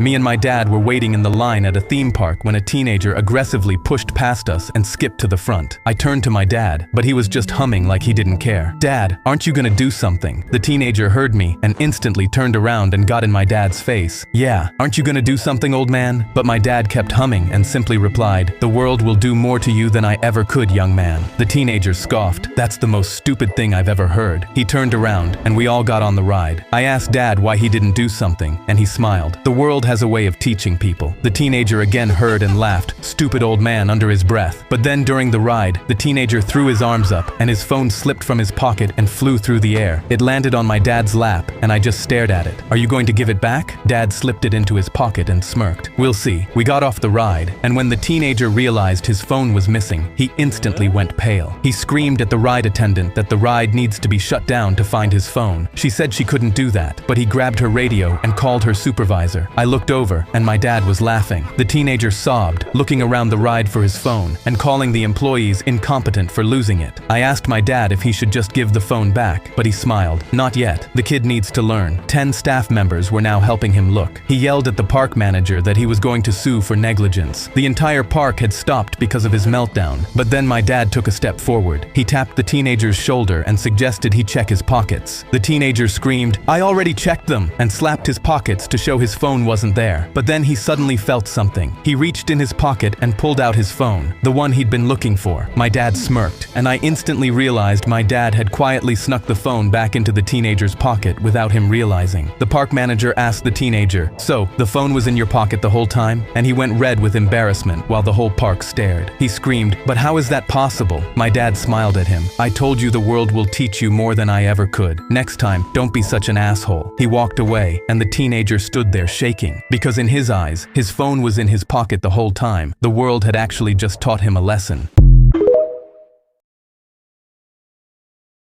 A folded piece of paper dropped out of my locker and landed on the hallway floor with my name written on it in red ink. I picked it up, unfolded it, and read 2 sentences. "I know what you did, and I think about you all the time." I stood there and read them again. The first sentence was a threat, and the second one wasn't. I needed to find out which one it was before I found out the hard way. The bell rang. I folded the note, put it in my pocket, and went back to class. In second period, I looked around the room at every pen on every desk. 3 people had red pens out. I wrote their names down on the corner of my notebook. In third period, I did the same thing and added 2 more names. By the time I got to fourth period history, my list had 7 people on it. I sat down and pulled the note out again under my desk. I read it one more time. "I know what you did, and I think about you all the time." I started looking around the room for red pens. That's when I saw Naomi, 2 rows over, taking notes with a red pen. I almost wrote her name down, then I stopped. Naomi was the girl I had held the door for that morning. She had smiled at me. There was no way she would write something like this. I kept looking around the room, but nobody else had red ink. I looked back at Naomi and caught her staring at me. She looked away fast, but I kept watching her. A minute later, she looked up again, saw me looking, and looked back down at her notebook. Her face turned red. Now I was growing suspicious of her, so I watched her for the rest of the period. When the bell rang, I stood up when she did and followed her into the hallway. I stopped her and held the note up and asked her flat out if she wrote it. Her face went red and she said yes. I held it up higher. "What does it mean?" She looked at the floor. "This morning," she said, "when you held the door, I had my arms full and you just stopped and waited and you didn't even know me. I've been thinking about it a lot and I just had to say something." She still wasn't looking at me. "So I wrote it and put it in your locker and then I thought it sounded insane." I looked down at the red ink. Then I looked back at her. "So it's not a threat." She finally looked up. "No, dummy, I was being thankful." We both stood there laughing. Neither one of us could stop. I had spent the whole day terrified of a thank you note. I had one leg out the window when I heard the music start at the pool party down the street. I'd been grounded for 2 weeks, and my crush from third period was going to be at that party in a bikini. I pulled my other leg up onto the sill. I was getting to that party if it killed me. I dropped down onto the porch roof below me. I looked over the edge, and that's when I realized 2 stories was a lot higher than 2 stories sounds. I grabbed the sill with both hands and hauled myself halfway in. My belt caught on the corner of the window frame. I was stuck. My legs were dangling outside on the porch roof. My chest was inside my bedroom, and I couldn't move either direction. My phone slid out of my pocket, skidded across the shingles, and cracked on the driveway. I heard a door open downstairs, and footsteps coming down the hallway toward my room. I yanked my belt as hard as I could, and the window frame creaked, but didn't budge. From the sidewalk, a kid yelled, "Bro, what is going on up there?" It was Trent from my bus. I hissed back, "Go away, go away, go away, please go away." "Wait, Jax, is that you?" Trent pulled his phone out of his pocket and started filming. "Bro, this is going on TikTok." He's stuck. 3 more kids appeared like he'd summoned them, all filming. The footsteps got closer. I tried one more yank and my belt loop popped off. I still didn't move. My bedroom door opened. "Oh my God, what are you doing?" My mom dropped her laundry basket on the floor. She walked over to the window and looked at me. She started laughing. She pulled her phone out of her back pocket. Hold on, I need to get this." "Mom, please, are you stuck?" I nodded. "I'll get a better angle." My mom shared the TikTok on Facebook that night with the caption, "Guess who's grounded forever." Monday morning, I wore a hoodie to school with the hood up so nobody would recognize me. A kid I'd never spoken to in my life stopped me in the hallway and yelled, "Window boy." My crush from 3rd period was standing right behind her. She laughed so hard she had to grab the locker. An ice cream van pulled up to our neighborhood and gave ice cream to every kid, but when my son walked up, the man laughed and said, "No ice cream for black kids." He drove off, and my son came into the house crying and asked me if something was wrong with his skin. I hugged him and said, "That man is the problem, not you, and when he comes back, I'll prove it." My son smiled, and next week the ice cream van again rolled into the neighborhood. After everyone got their ice cream, my son stepped up and gave the man $1, but he threw the dollar back at him and rolled his eyes. "I told you, no ice cream for black kids." But while that was happening, I snuck behind his ice cream van and used my job as a clamper to lock a yellow clamp onto his back wheel. He could no longer move. That's when my son pulled out his phone and took a picture of the man and his van and sent it to his class group chat saying, "This man won't sell me ice cream because I'm black." The man noticed the phone and panicked and instantly jumped into the driver's seat to take off. But when he pressed the accelerator, nothing happened. His face shifted in confusion as he tried and tried again, but he just couldn't move. That's when he noticed he had been clamped and saw me smirking at him with my clamping equipment. He got out of his van, red in the face, and stormed over to me and demanded I remove the clamp. But then the kids from my son's group chat came running down the street. They were carrying eggs, pies, and spray paint. They yelled, "So you're being racist to our friend?" Before he could even react, they started throwing eggs at his van and spray painting "racist" on the side. The man's face fell and he ran over to stop them, but then my son's best friend threw a pie in his face and knocked him down. While he was on the ground, my son ran into his van and took all of his ice cream. He split it with all his friends and they ran off. The man got up and got back in the van with his pie-covered face. But when he turned the key, he punched his steering wheel in anger as he realized he was still clamped. His car alarm started blaring, and now the whole neighborhood was coming out to see what the noise was.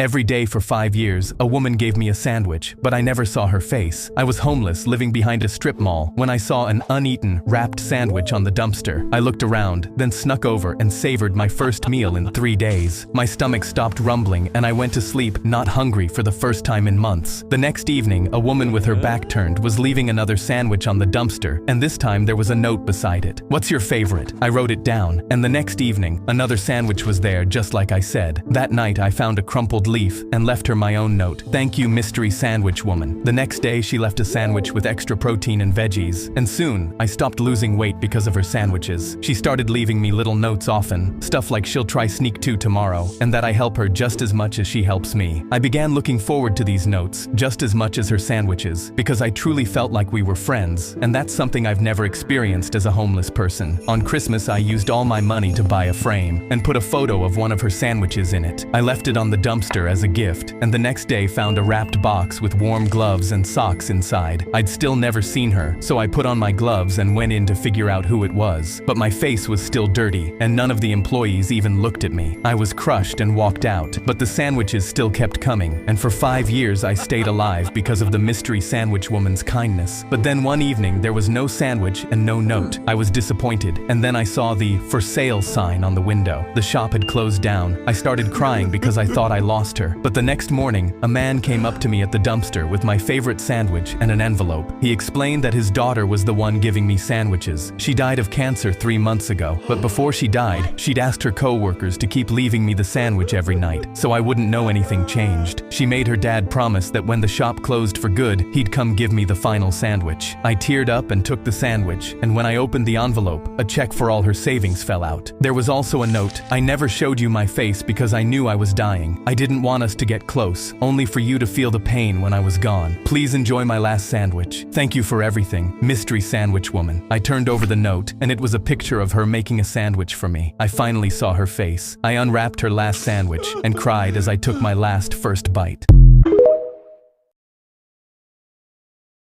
Halfway through my shift, someone burst through the front doors of the phone store, and a very large woman walked in. "I need a new iPhone. My old one stopped working out of nowhere." She slammed on the counter, and when I looked at it, it was very obvious she had dropped it, or maybe even sat on it. I sighed, saying, "Ma'am, you don't have a warranty. We can't give you one for free." And when I said that, she completely exploded. She immediately started screaming insults, calling me an idiot, and demanded I go get my manager. And as soon as he came out from the back, I saw his eyes go wide. She instantly started screaming at him, "You people won't give me one just because I'm white. My phone worked perfectly fine until it broke out of nowhere. You owe me a new one." He tried to calm her down and whispered to go grab her a new phone. I sighed and grabbed it. While I set it up for her, she kept insulting me. "You're worthless. That's why you're just working a low-life job." I tried to ignore her and just gave her the phone. "Would you like to purchase a warranty, ma'am?" She grabbed it and yelled, "No, you're not scamming me anymore." She stormed out, and I knew I was quitting. I walked over to my manager, but just before I told him, we both froze. The woman took one step outside the store when she tripped, and we watched her giant body fall and completely crush her brand new iPhone 17 Pro Max. She grabbed it, and it fell apart. She instantly ran back inside, screaming at me to get her a new one. I just looked at her. Should have got the warranty.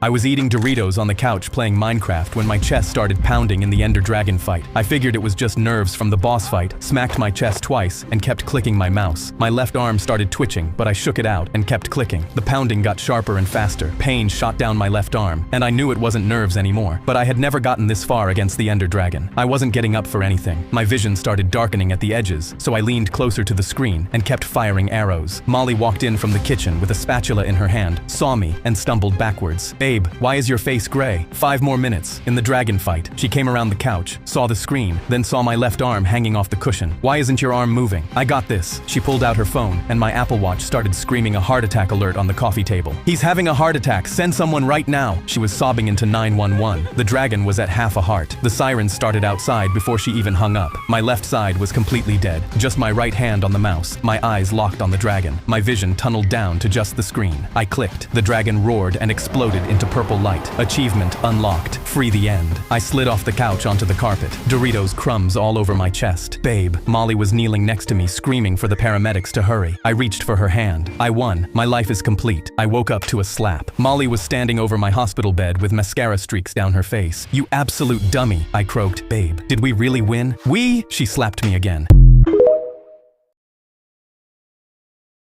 Everyone in prison knew Kane was the plug. He didn't even try to hide it. The guards would shake him down for just walking past, and whenever they caught inmates with something, they'd instantly search him. But every time they did, they never caught him with anything. Guards would storm his cell, flip his mattress, rip out the vents, and he just laughed at them every time. One time someone said he was stashing it in another inmate's bunk, so they tore apart every cell. Still, they found nothing. They had literally no idea what to do. Every time they caught someone with something, they'd say, "I got it from Kane." Our warden was furious until he figured it out. Over the holiday weekend, his son's birthday magic kit came with a hollow soap bar, and it hit him. It immediately clicked. The first day back, he showed up to morning roll call early. The second Kane stepped into line, the warden said, "Hand over your soap bar." Kane's eyes went wide, and the warden stood there. He knew he had him. Now, Kane had no choice, and pulled it out. The warden was literally shaking with excitement, and the second he twisted it open, his face lit up. He was right. The soap had a hidden compartment inside. He knew he had him, but when he looked closer, he was confused. It was completely empty, and Kane was laughing his ass off. "What is this? Where is it?" And Kane thought it was so funny, he could barely get it out. "Sorry, boss. The morning delivery already went out. You're a few hours too late."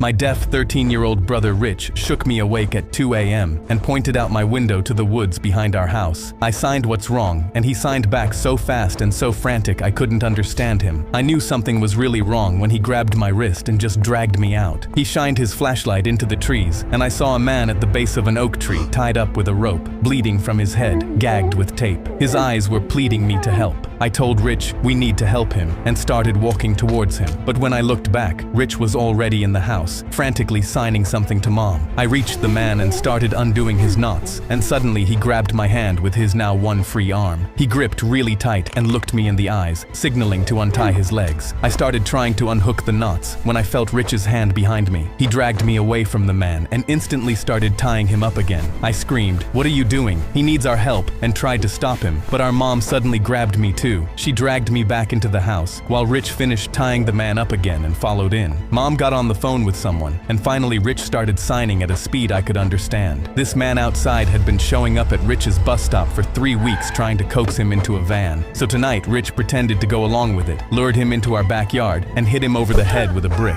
He knew nobody would believe a deaf kid about a stranger at the bus stop, so he brought the evidence himself.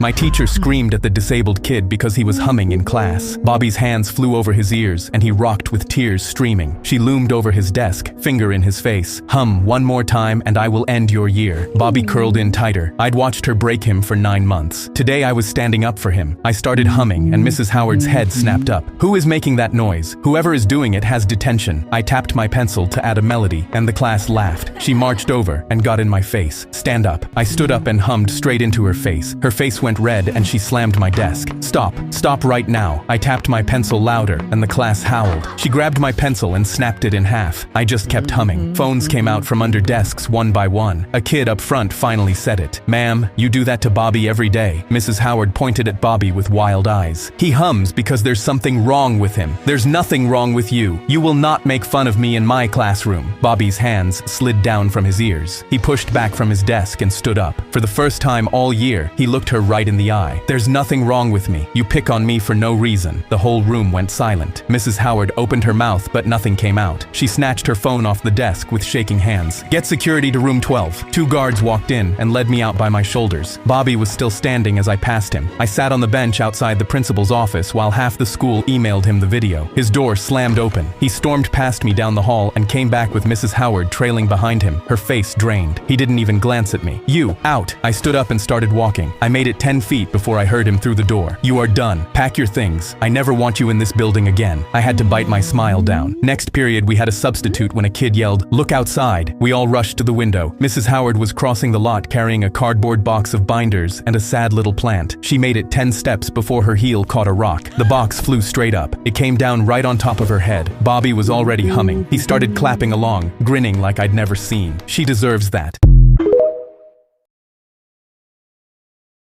My dad waited for every parent to leave the field before he walked over to tell me I'd embarrassed him. My dad got close enough that only I could hear. "You told my pitcher after he struck out that he needed confidence, not control. You've been in my dugout all summer and you still don't know baseball. Get in the car." He didn't say another word until we were halfway home. Then he pulled over and turned to face me. "You sit in your room every night playing baseball on a screen and think that teaches you the game. No simulation is going to fix what you don't see." He pointed at the road. "Walk the rest of the way home." I walked home kicking rocks the whole way until I ended up on my own street. Mr. Reyes from across the road was on his porch holding a phone in one hand and a full beer in the other. He waved me over and asked if I was okay. I sat on his steps. The betting app was open on his phone. "Trying to build a parlay. 12 games tonight. I always lose because I pick with my heart." I looked at his first pick. "This pitcher's on 3 days rest. His fastball loses speed after the 4th inning. Flip it." He squinted at me. "How would you even know that? I play the sim every night. Every pitcher in there matches their real numbers." He went back to scrolling. The next pick was their closer, and he'd pitched 4 nights in a row so he wouldn't finish the game. Flip it. His next pick was a hitter facing a lefty starter, and that team hadn't gotten a hit off a lefty all month. Leave it. Mr. Reyes set his beer down and handed me the phone. We went through every game on the card. I got home after dark. My dad was on the couch watching the game and didn't look up. The doorbell rang before sunrise. I came halfway down the stairs as my dad opened the door in his robe. Mr. Reyes was on the porch holding his phone with both hands and shaking. I meant to put in $10. I hit the wrong button. 1,000. He turned the screen toward my dad. 12 for 12. Every game your son called. My dad just stared. Mr. Reyes pushed past him, grabbed my shoulder, and held up the phone. $214,000. He reached into his jacket and pressed an envelope into my hand. 20,000. You're buying your first car. My dad looked at the envelope, then at me. I didn't know you had that in you. I looked right back at him. I guess you just needed a little more confidence. Mr. Reyes put his arm around my shoulder, and we walked outside. My dad stood in the doorway and watched us go.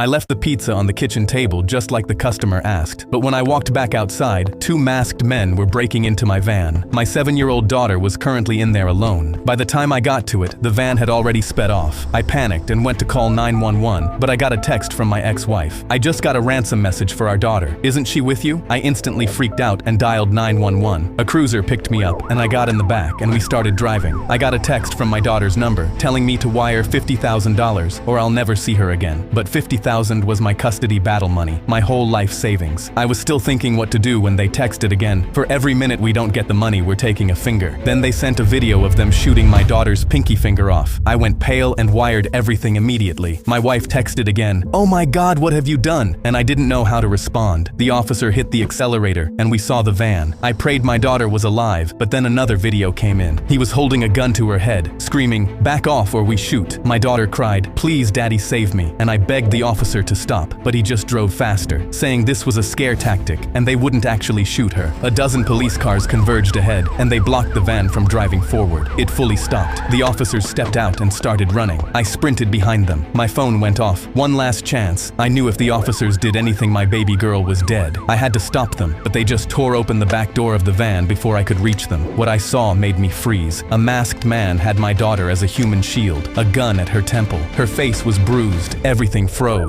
She screamed, "Daddy," and tried to break free, but the man gripped her tighter and placed his finger on the trigger. I saw dried blood around where her pinky should have been. The officers drew their guns, and I couldn't stop crying. My baby was about to die. The man looked around for what must have been 10 minutes. Then he dropped his head and slowly lowered his weapon. My daughter ran to hug me, and I just rubbed the knuckle where her pinky used to be. But then the officers rushed the men and pulled off their masks immediately. My stomach dropped because one of the men was my ex-wife. We made eye contact, but when my daughter saw me looking, she turned around. She saw her mother, and her face dropped. "But that's Mommy! Mommy shot my finger!" She looked at her missing pinky and started crying even harder.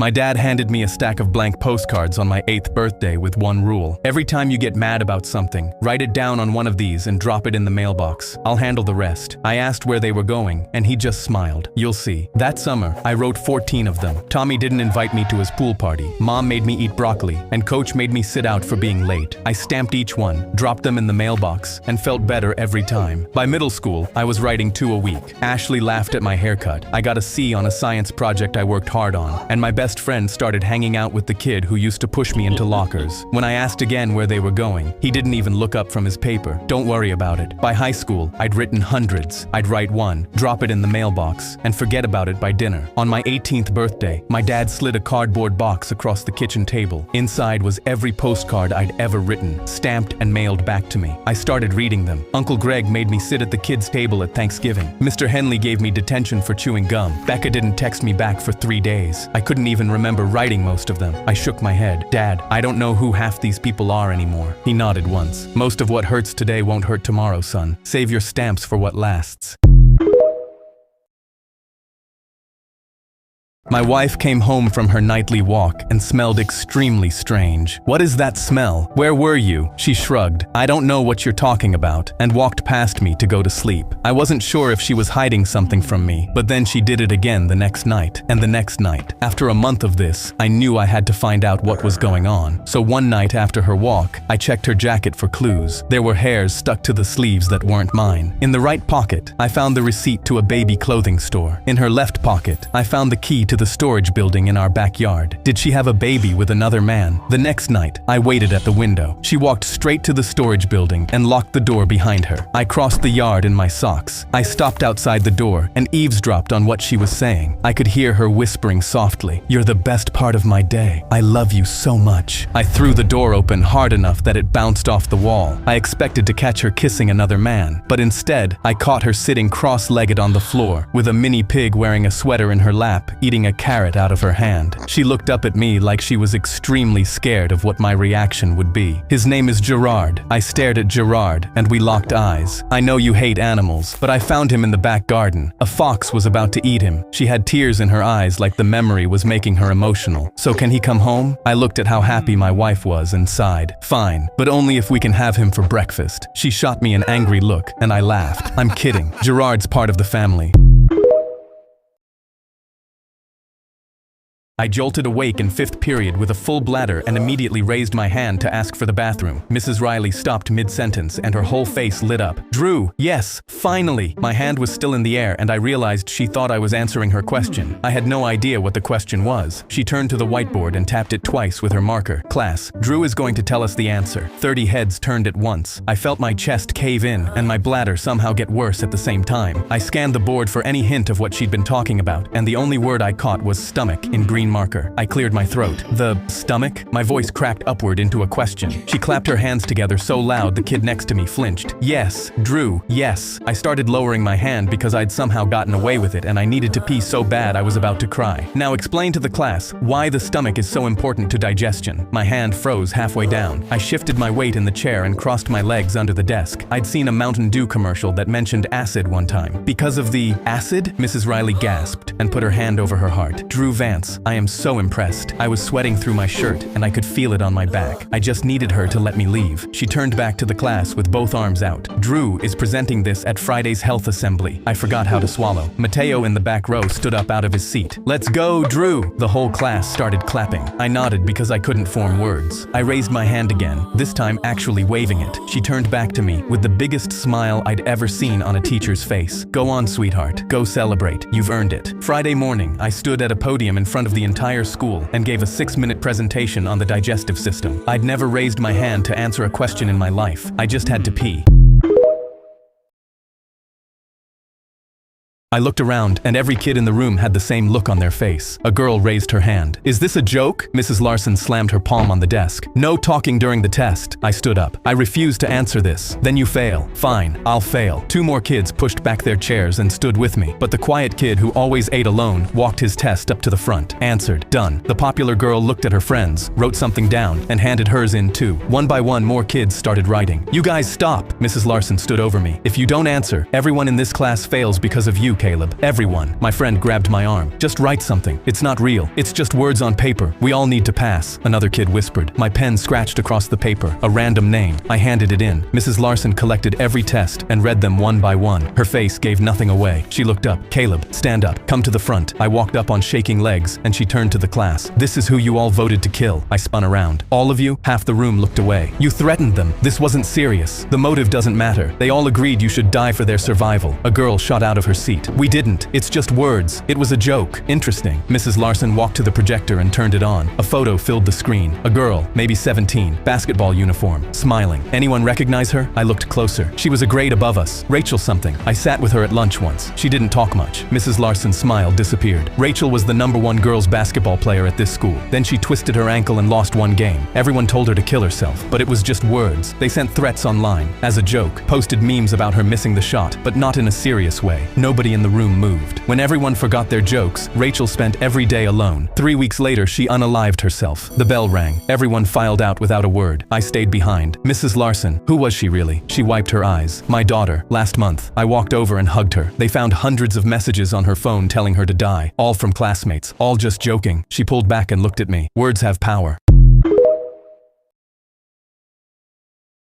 My son hadn't been outside in 3 months, so I bought my own PS5. I'd tried grounding him, hiding the controller, threatening the Wi-Fi, but nothing worked. So I walked into his room one night and dropped the PS5 box on his desk. Let's make a bet. Give me 6 weeks to learn Fortnite, then we 1v1. If I win, you come outside and shoot hoops with me. He laughed in my face. Bro, you're 40. Deal. I'd bought him that basketball over the summer, and he hadn't touched it once. I was going to make sure he used it. After 6 weeks of non-stop gaming, I walked into his room holding my controller. Today's the day. He picked up his controller smirking. Easy, old man. Game 1, he rushed me with a shotgun. I cranked a 90, edited my wall, and double pumped him before he hit the floor. He sat up straight. Game 2, I built him into a corner and pumped him out. He leaned closer to the screen. Game 3, he started muttering at his monitor and rubbing his temples. Game 5, he was screaming with his hands in his hair. Game 7, he ripped off his headset and threw it on the desk. This isn't fair. You've been cheating. Game 10, he didn't even build. Just stood there while I cranked over him and finished him. He just stared at the screen. The controller lay in his lap and he'd lost the will to even touch it. I patted him on the back. 10-0, buddy. Go get the basketball. He didn't move for a long time. Finally, he stood up, walked past me to the garage, and grabbed the ball off the shelf. We shot around in the driveway until the streetlights came on. I taught him a crossover. He airballed his first 3 jumpers and laughed when the 4th went in. I didn't grind Fortnite for 6 weeks to beat my son. I grinded so I could get him outside in the driveway to spend time with me.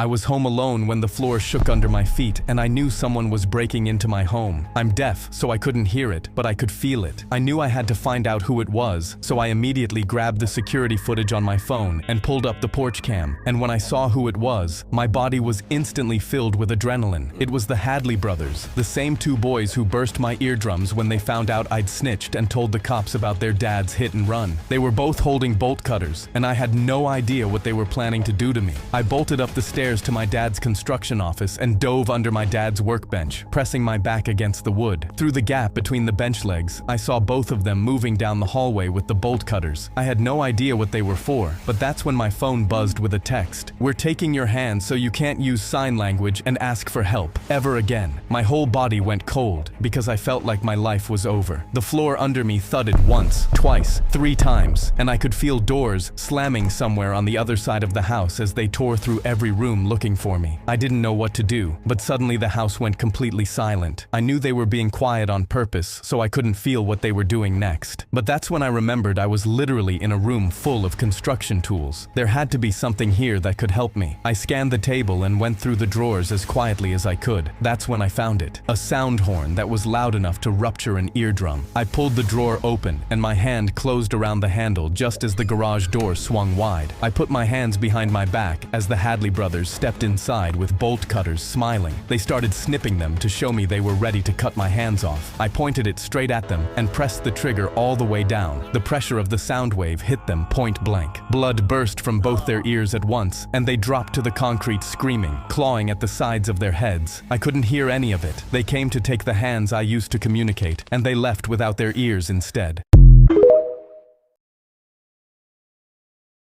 My girlfriend turned to me on the couch with this little smile and asked if I wanted to see something funny. We were halfway through some Netflix show I wasn't even watching because she had her head on my chest and the blanket pulled up to our shoulders. I said sure, thinking it'd be a TikTok or something. Her smile changed. She yanked the blanket up over both our heads in one motion and pulled it tight around my face. I started laughing too because I thought she was being cute. That's when she farted. The longest, loudest fart I've ever felt vibrated through the cushion under us. She screamed, "Dutch oven," in a voice I had never heard come out of her body. I tried to throw the blanket off, but her hands locked it under my chin. She started laughing, and it wasn't her laugh. It was lower and wrong, like something had crawled inside her. The smell hit me 3 seconds later, and my eyes started watering. I was kicking and screaming, "Get off!" But she'd thrown her whole body on top of the blanket, pinning it to the couch. "Stay in the oven, baby!" Another fart ripped out of her, and she howled. Every time my hand found the edge, she yanked it tighter. I finally tore through and crashed onto the carpet, gasping like I'd been underwater. She was sprawled on the couch, shaking with laughter, mascara running, hair everywhere. She caught her breath, and that little smile came back. "Wanna see something else that's funny?" I ran out the front door before she finished the sentence.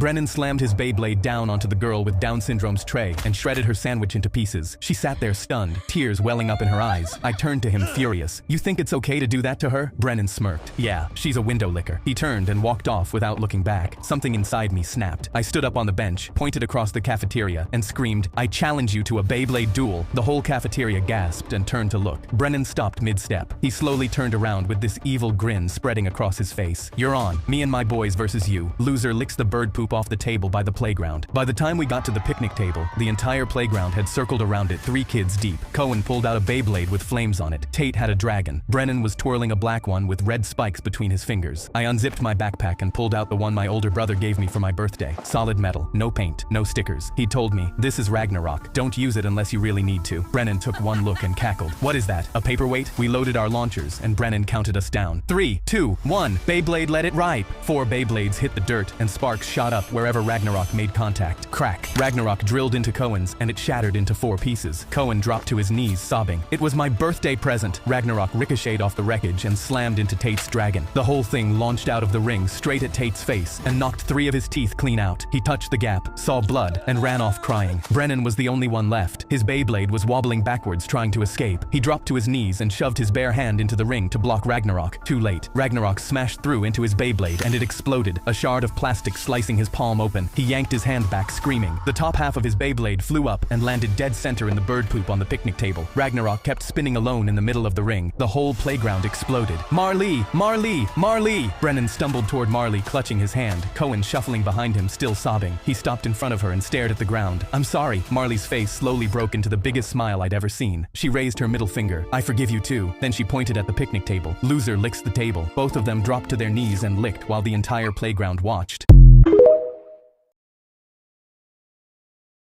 My phone buzzed, and I saw a bank notification that my wife just took out $3,000. I immediately felt my fists clench and saw her getting ready to take our kids to school. Why did you do that? You can't keep spending all our money on clothes. But she didn't say anything, just walked out. I knew something weird was going on, but a few minutes later, another notification. iPhone tracking deactivated. Oh no, I knew something was definitely wrong. Why would she turn her location off? But just before I could call her, someone knocked at the door. I opened it, and 2 cops had their hats off. Sir, is your wife named Maria? Yeah, why? Did something happen? He looked like he was about to cry. Sir, there was an accident. Your wife's van had collided with a semi-truck. It exploded. There were 3 victims. My heart was racing. I knew he had to be lying. No, she was just here. Stop. I grabbed my phone to call her, but saw another notification. Receipts for plane tickets. That's what she spent the money on. She was trying to surprise me, and I got mad at her. He grabbed my shoulder. Sir, we have to go identify the bodies. You have to come with us right now. No, you're lying. Let me call her. I pressed call, but it didn't even start ringing. It just went straight to voicemail. No, please answer. Please tell me this is a joke. Sir, her phone was in the crash. It's unlikely it still works. I stared at the notification from earlier. Location disabled. I realized why that popped up. I started crying and fell onto the ground. The last thing I did was yell at her. I just wanted to say sorry, but they helped me up. We have to go. But just as we opened the door, my phone started ringing. Unknown number. I was about to press decline, but the officer stopped me. Sir, you should answer that just in case. You don't know who it could be. I was in no mood to talk, but I wiped my tears away. I pressed answer, but as soon as I did, I heard her voice. Hey, I left my phone in the van. I think someone stole it. Can you come pick us up? I couldn't breathe. I said, honey, are you okay? Yeah? Why are you crying, you baby? I immediately burst out in tears, telling her I was so sorry for yelling at her earlier. She had no idea what just happened. A cop walked into my job and put me in handcuffs saying, Jordan Mitchell, you're under arrest for armed robbery. This is a joke, right? I laughed, but he started reading me my rights. Wait, no, you have the wrong guy. Security footage shows it was you, the cop said, leading me outside the store and to his car. He pushed me into the back seat and got behind the wheel. Sir, I swear to God that wasn't me. I have the most generic face on the planet. I'm a brown-haired, brown-eyed, average-height white guy. Half the people I meet think they already know me. The cop glanced at his rearview mirror. You can tell it to the detective. At the station, a detective slid security footage across the table of a man robbing a gas station 4 days earlier. Same build, same beard, same gray hoodie I had hanging in my closet. That's not me. The detective leaned back and said, 3 witnesses say they saw you rob that gas station. I was home alone eating pizza that night, but I had no calls, no texts, no proof of anything. Mom came to visit me in county, and I watched her study the footage on a tablet until her eyes went soft. Honey, that really does look like you. Mom, it's not me." She put her hand on the glass. "I know, baby, but it looks just like you." My public defender, Tom, pulled me into a meeting room and laid it out. 3 eyewitnesses, a guy on tape that could be your twin, and no alibi. If we go to trial and lose, you're looking at 5 to 7 years. I can get you a plea deal for 2 years, and I think you should take it. I sat in my cell for 6 days, staring at that deal, knowing I was innocent, and knowing it didn't matter. On the 7th day, I told Tom I'd sign it. He walked me to the room, set the plea in front of me, and I picked up the pen. I was halfway to the paper when Tom's phone buzzed. He held up a finger and stepped into the hallway. I sat there with the pen hovering over the line and watched him through the window, pacing back and forth. When he came back, his face was white. "Put the pen down." "What happened?" "Same gas station got robbed last night. Same guy, same hoodie, and you were sitting in a cell when it happened." I set the pen on the table, and Tom picked up the plea deal and tore it in half. They dropped every charge that afternoon, and I walked out the front door a free man. "If a single one of you doesn't make it back by sunrise, every one of you washes out," the drill sergeant said. All of us were shaking because his exercises were brutal. He handed us a map with no trails or landmarks, and we all instantly panicked. The sergeant loaded his rifle and then pointed at the tree line. "I'll be hunting you the whole way. Run." We ran off into the woods, but 6 hours in we got lost. Water bottles were empty. 2 soldiers were limping. The compass kept spinning. "We're done. There's no way we make it back by sunrise," someone said. And then branches snapped behind us. We froze, certain the sergeant was near us. "Let's just give up," someone else said. But just as I pushed through a bush, my eyes lit up. Stacked firewood, 3 full canteens, a folded tarp. "Guys, someone left supplies here." Beside it was a map, marked with a path back to base. Everyone went silent. "Whose is this? Is the sergeant watching?" We looked around, terrified he'd jump out and catch us with it. But we needed it. We have to use it. Hide everything as we go. Everyone instantly ran to the supplies, grabbing water bottles, fighting for a peek at the map. We all started memorizing every shortcut through the woods. As we moved, more supplies appeared. Firewood at the river, a compass tied to a tree. Each one felt like a trap, but we kept taking them. We buried the wrappers behind us, covering our tracks. Then a flashlight beam shined through the trees. "He's coming!" We dropped to the ground and held our breath, but luckily he walked right past us. We ran as fast as we could. The sun was about to come up. We saw the base lights through the trees and made it to the gate right as the sun came up. But the sergeant was already there, arms crossed. "Do you have something to tell me?" My heart was racing, and then I sighed. "I'm sorry. Someone left supplies on the trail. We followed a marked map that wasn't ours. You used supplies you didn't bring, followed a trail you didn't make. Do you realize what that is?" I was ready to wash out. "Yes, Sergeant. We cheated." But he started laughing. "You think that was cheating, isn't it? That's called training. I left every stash. I wasn't hunting you to fail. I was chasing you so you wouldn't quit."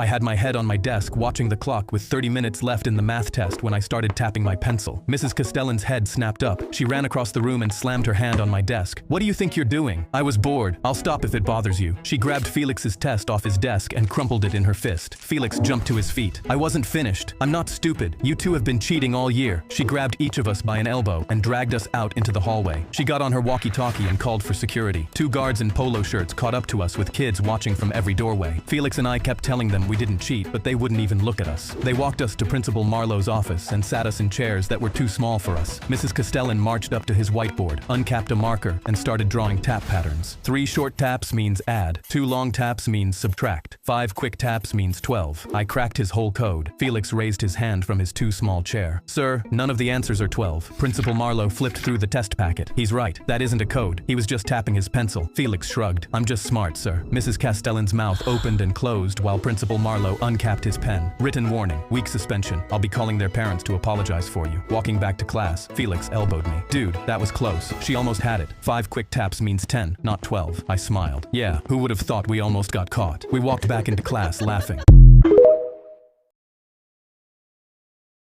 I went to buy some coins for my video game, but the price was too high. My mom was already working 2 jobs just to survive, and was so proud we were finally being able to pay rent on time. I didn't want to ruin that by spending her money, so I went onto YouTube to look for a way to get coins for free. I found a glitch where I could actually buy the coins, but while the transaction was processing, cancel it, and the coins would still go to my account. It worked, and when I checked my mom's card balance online, I saw the payment never went through. I did it again the next day, and again her balance was the same. I decided not to tell my mom because she'd just worry, and for the next week I used the glitch at every waking moment. I even skipped school and stayed up through the night to spam it as much as I could, and by the end of the week I'd accumulated over 10 million coins. I was one of the richest in-game players. But then one day my landlord knocked on the door and told me to remind my mom to send rent. When she got home from work I told her, and she made a confused face. The rent should be on autopay as long as there's enough in my account. She opened her laptop to check. I was on my game in the other room when suddenly she stormed in, red in the face and holding her laptop. I saw the number and my jaw fell. Minus $16,000. Why is there over $16,000 in charges from your video game? She yelled at me. I immediately went pale and knew I had to tell her. I explained the YouTube tutorial and what I'd been doing, all while my maxed out characters were getting killed in the background. When my mom heard what I'd done, I expected her to yell, maybe hit me. Instead, her face became a normal color and she just smiled. "Oh, that's fine, honey." She walked out and shut the door. We were evicted next month, and when checking into the homeless shelter, I tugged my mom's sleeve. "I'm sorry." She smiled at me. "Sorry for what, honey?" Then she turned back and continued humming. I think I broke my mom, and now I have nowhere to even play my game.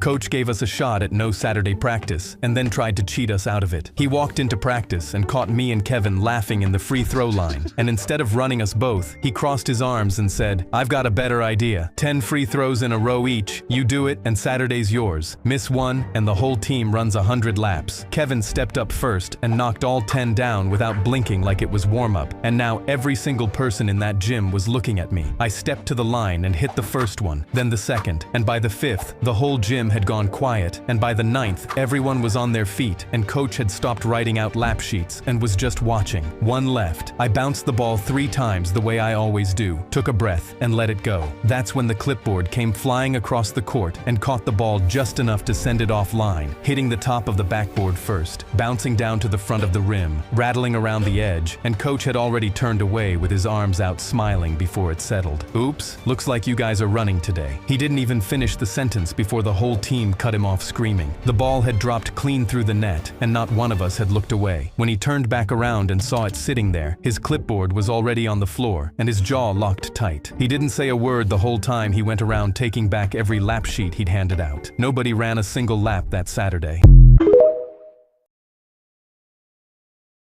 My family was putting my dog down on Monday, so I took him somewhere he could be free. Duke had been in a cage in our laundry room since I was 8. He barked all day because nobody let him out. Mom said the barking was the problem, but I knew the cage was. Friday after dinner, my dad called the vet. "That dog goes Monday." My mom didn't even look up from her plate. I wasn't going to let that happen, so I thought of Grandpa. He lived 3 hours away on a farm. The one time he visited, he slipped Duke bacon under the table and said, "This dog needs a yard." If anyone could give Duke what he needed, it was him. So that Saturday night, I waited for my parents to fall asleep. At 2 in the morning, I crept past their bedroom into the laundry room. I lifted the latch on the cage, and Duke didn't make a sound, like he knew. I clipped on his leash, and we walked 2 miles to the train station in the dark. The clerk behind the glass asked where my parents were. I pointed at the bathroom and told him my dad sent me to buy the ticket while he was inside. I slid all my piggy bank money under the glass. He paused for a long second, then pushed a ticket back through. On the train, I took the back row, and Duke curled up under my seat. My phone started buzzing, and I pulled it out of my pocket. It was Mom, then Dad, then Mom again. I turned it off and shoved it deep in my bag. A woman across the aisle saw Duke poking out from under the seat and smiled. "He's a sweet boy." Duke licked her hand, and she didn't say another word. Duke fell asleep with his head on my leg. I held the leash and stayed wide awake the whole way. I got off at the last stop and walked 3 miles up the dirt road to Grandpa's porch. He was already on it, holding the screen door open. "Get in here, both of you." The next morning, Grandpa walked Duke out to the field, bent down, and unclipped the leash. Duke didn't run at first. He turned and looked back at me. I nodded. He took off across the field, barking like he'd been holding it in his whole life. I sat down in the grass next to Grandpa, and we watched Duke chase butterflies until the sky got dark, like he was finally allowed to be free.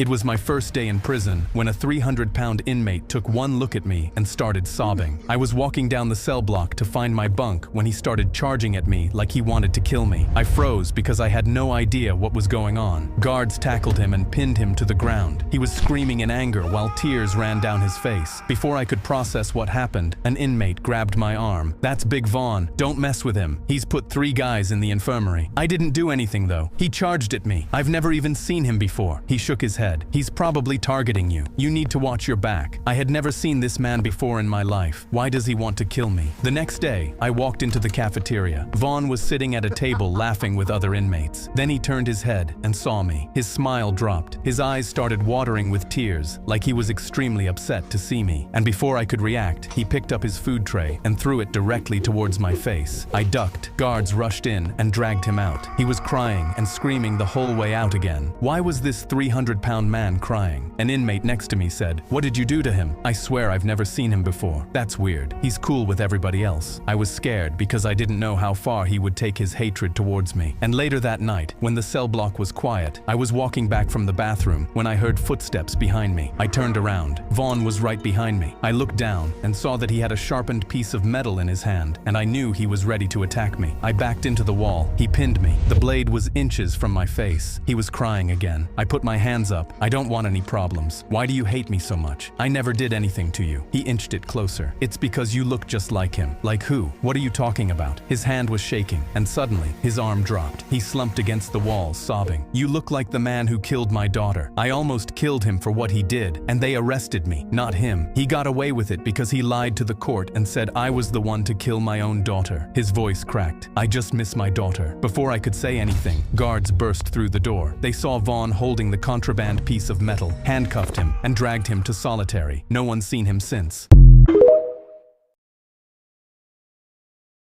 I thought my mom was cheating, but the truth was so much worse. I woke up at 2 a.m. to her crying in the bathroom, whispering, "I hate myself," over and over. And the next morning she flinched when Dad kissed her forehead. When I asked her if everything was okay, she locked herself in her room and called someone. "I have to tell him. He's going to hate me. Now my son knows too." I had a bad feeling and dug through her closet where I found a half-packed suitcase and a business card for a divorce lawyer. I found a one-way flight ticket to Cleveland open on her laptop, and for the next 3 days, I watched her skip dinner when Dad was eating. She wouldn't look at him, and when he asked if she wanted to watch the Lakers game with him, she went upstairs to pack her things while crying. I saw my dad buy her flowers to apologize in case he'd done something wrong, and my heart broke. I had to tell him. He was in his office watching NBA highlights when I told him Mom was having an affair. I showed him the divorce lawyer business card. I could see his heart shatter. We walked into the kitchen to confront Mom together, and found her on the floor sobbing over a laundry basket. Dad said, "I know you've been cheating on me." Mom looked up and wiped her tears. "I haven't, I swear." I froze, and my dad crossed his arms, then explained the divorce lawyer, the calls our son has been telling me about. Mom started crying again and reached into the laundry basket. She said, "I know you'll never want to see me again after this," and pulled a card from Dad's jeans and held it up. It was a signed LeBron James rookie card, completely crumpled and ripped. Mom said through tears, "I accidentally washed your card." My dad's eyes flew open in rage, but I stared in disbelief and yelled, "All this over a card?" My dad grabbed it from my mom's hands and held it to his chest. "It's not a card, it's the king." His eyes filled with tears, and he walked away, cradling the LeBron James rookie card.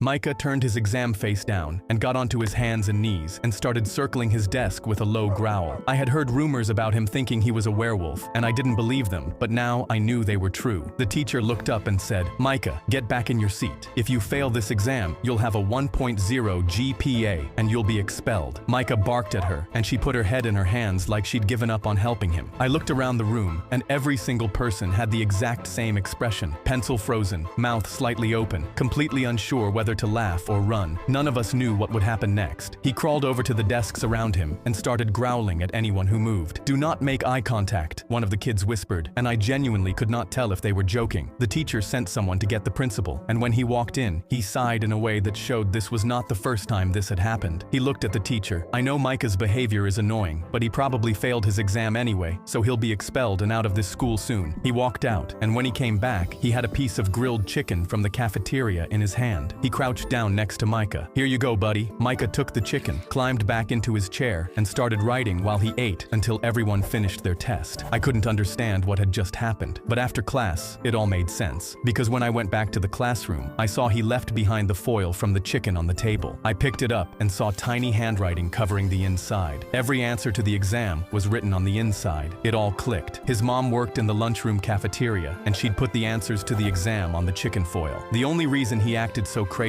was because that was the only way he could get the chicken. I never told anyone that I'd figured it out, but when the test scores came back, Micah had the highest result in the school. He graduated that year and told everyone he was going to study zoology. My best man shook me awake. "Bro, wake up. Look at your chest." I looked down, and a woman's face I didn't recognize was tattooed across my entire chest. "Who is that? Did I get that tattooed last night when I was drunk during my bachelor's party?" He held up his camera and laughed. "Bro, I was about to ask you that same question. Your wedding is in 24 hours. You might be cooked." I jumped out of bed and threw on a shirt because I knew I had to get it removed before my future wife saw it. We burst into the first tattoo removal clinic we could find, and I ripped my shirt off. The doctor took one look and shook her head. "I can't help you get rid of this." My jaw dropped because I was scared a drunk mistake was about to ruin my wedding. "What do you mean?" "The tattoo is way too big for a laser removal because the laser won't be strong enough to affect it. The only option is a surgery where you cut the skin off." I turned on my phone, ready to text my fiance about what had happened, but my best man grabbed it. "Dude, maybe there's one more option. Isn't your mom super holistic? Maybe she has some homemade remedy that can help you." I was skeptical, but figured it was worth a shot. We drove straight to my mom's house, and as soon as we came through the door, I ripped my shirt off. "Mom, I need your help. I got a tattoo of another woman last night, and I have no idea who she is, but I need you to help me somehow remove it." When she looked at the tattoo, I expected her to be shocked, but she just nodded and laughed like she expected this. "Honey, I know who that woman is." I was so shocked I didn't even know what to say. "It's your grandmother. Last night you were drunk and you texted your father saying you wanted a tattoo. He thought you were joking and sent you a photo of his mom, but I guess you took it seriously." Four of us in the retirement home played hide and seek for the last piece of banana bread pudding. Frank had been eyeing the bowl on the kitchen counter since lunch, and the rule was, whoever stayed hidden the longest got it. I drew the short straw, leaned against the wall, and started counting to 20, while the others scattered down the hallway as fast as walkers and bad knees would let them. I opened my eyes and started my slow lap of the lounge. Walter was the first one I found, standing perfectly still in the corner with a lampshade pulled down over his head. I tapped the shade. He sighed underneath it and shuffled out behind me without taking it off. I almost walked past Frank twice before I noticed his slippers sticking out from under the curtain by the window. I kept looking and walked right past Harold sitting in a wheelchair by the TV with a blanket over his lap and a magazine open. He waved at me as I passed. I waved back. Halfway down the hall I stopped. I tried to count how many I had left, but couldn't remember if it was one or two, so I figured I'd find out when I ran out. I walked back through the lounge. Walter was still standing in the corner with the lampshade on, like he'd forgotten he could come out. An hour later, maybe two, I lifted the towels in the laundry cart, and Pat was curled up underneath, wrapped in a sheet like a baby. I gathered everyone in the kitchen for the prize, but the plate on the counter was empty. "Where's the pudding?" The nurse came in with a stack of towels and smiled at us. "You ate it 3 hours ago, sweetheart. All 4 of you split it." I rubbed my forehead. Oh man, my dementia's getting worse. Walter, still wearing the lampshade, tugged my sleeve. "You want to play hide and seek?" "Sure." I leaned against the wall and started counting to 20.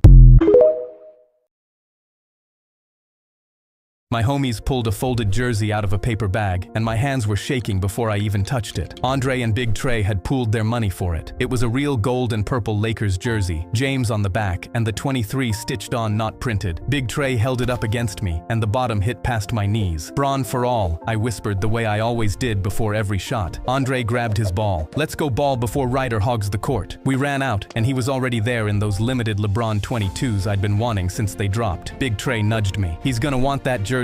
He clocked the jersey from across the court and stopped what he was doing. "Y'all see this? Bro is 4'10" in a LeBron jersey. Who let LeBaby out the crib?" I told him to shut up and kept walking. He stepped in front of me. "Bet you can't dunk in that thing. You dunk one time, my 22s are yours. You miss, the jersey's mine." A crowd was forming before he finished the sentence. I looked over at my homies, and Andre flicked his eyes to Big Trey, who gave a tiny nod. I dropped my backpack and walked under the rim. I jumped as high as I could, and my fingertips came up about a foot short. Ryder doubled over laughing laughing. "Hand it over, la baby," but Andre grabbed my arm and pulled me into a huddle with Big Trey. "We got you. Eyes closed. Brawn for all. Trust us." I walked back to the free throw line with Ryder still laughing. I took one dribble. I closed my eyes and screamed "Brawn for all" at the top of my lungs and felt my feet leave the ground. When I opened them, I was hanging from the rim. Ryder's mouth was open and the whole court had gone silent. I dropped down into Big Trey's arms and saw his hands still up where my ribs had been. That's when I knew. They had launched me, with Big Trey catching me under the arms and throwing me at the rim while my eyes were shut. Andre had been the one shouting "eyes closed." Ryder bent down, untied the 22s, and slid them across the concrete to me without a word. I sat down right there on the court and pulled them on. They fit perfect. I tapped my chest right where the 23 was stitched. "Leave 'em, leave 'em, leave 'em. I ain't brawn for all no more. I'm all for brawn." I dropped in at the skate park to show my 14-year-old son what his old man used to do, and broke my hip in 2 seconds. I hit the concrete on my side, the knee I'd torn at 23 on fire. The dragon from 20 years ago was staring up at me from where my deck had landed. Down in the bowl, half a dozen teenagers were laughing so hard, one kid was wheezing into his hands. Another one leaned over the rim with his hands cupped around his mouth. "You break a hip, old-timer?" My son was laughing right along with them. I limped over to my deck, picked it up, and tucked it under my arm. The same kid cupped his hands again. "Yeah, go home, old head, before you embarrass yourself again." I started walking toward the parking lot. The wheezing kid scrambled out of the bowl behind me. Yo, wait." I stopped and turned around to find him standing 10 feet away with both hands on top of his head, his eyes locked on the dragon. "Where did you get that board?" "Off the line at my own signing. I designed the whole pro deck." 3 seconds later, the whole park had gone silent. The kid in the bowl stopped mid-trick, and the girl on the bench dropped her phone in her lap. The wheezing kid grabbed his friend's arm and pointed at the dragon. "It's him. It's the dragon deck." Another kid dropped his board mid-step and ran over to me. "My uncle has your poster in his garage." His friend pushed past him to get closer. "My dad watched your last contest live." A third kid was already sprinting over from the half pipe. "My brother said you would have been better than Tony Hawk if you hadn't blown your knee out." My son hadn't moved the whole time. He walked through the teens, took the board out of my hand, and traced the dragon with his finger. "Dad, can I have it?"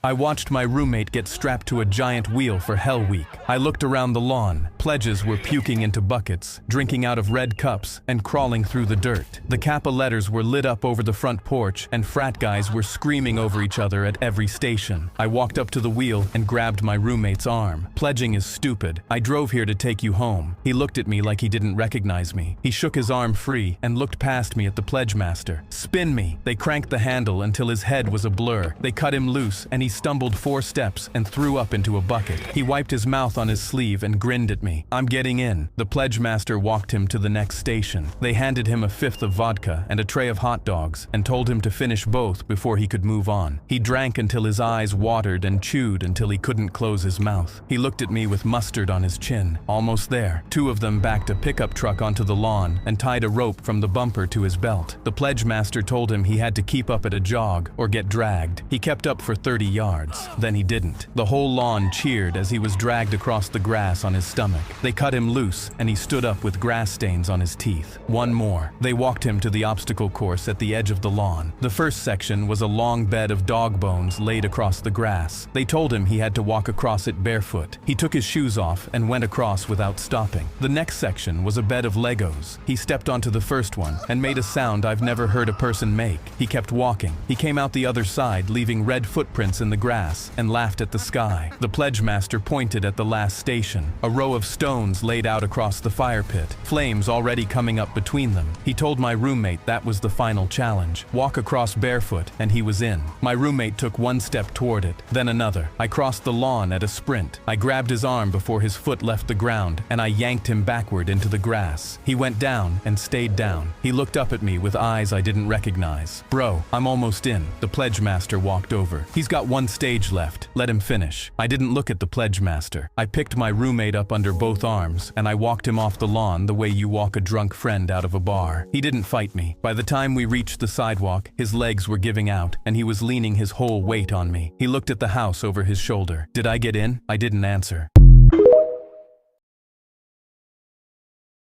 I made a kid cry at my son's career day, and I'd do it again. On the way there, Liam begged, "Please don't come, Dad. I don't want you to be sad. I don't want you to be the only one without a parent." I walked into that classroom, and every other parent was dressed in a suit. Accountants, therapists, one guy was even a heart surgeon. I had my best outfit on because I wanted Liam to know his dad mattered just as much as anyone else's. When it was my turn to present, one kid, I'll call him Benjamin, took one look at me and started laughing. He pointed at my wrist. "Your watch is fake. You look like a bum." I held it up. "My dad got me this from Walmart when I was a kid, and I've worn it every day since." Benjamin yelled out that I looked like the kind of guy who wears Walmart watches, and the other kids started laughing. I looked across the room and saw my son put his head down between his hands. I cleared my throat and started talking about my job as a waste collector in New York City, and how jobs like mine are the backbone of society, because we do the work nobody else wants to. Benjamin shouted, "Waste collector? That must have been where you found Liam." The whole class burst out laughing, and I watched my son's eyes fill with tears. He could say whatever he wanted about me, but he just came after my son. I had noticed Benjamin's dad wasn't anywhere in that room, and Liam had warned me in that car that Benjamin didn't have a dad, so I should keep my mouth shut about it. But I didn't care. I looked Benjamin dead in the eyes and said, "At least Liam has a loving father. Yours left you." And honestly, I don't blame him. You're the first ever child I'd actually blame for a divorce. You insufferable little shit.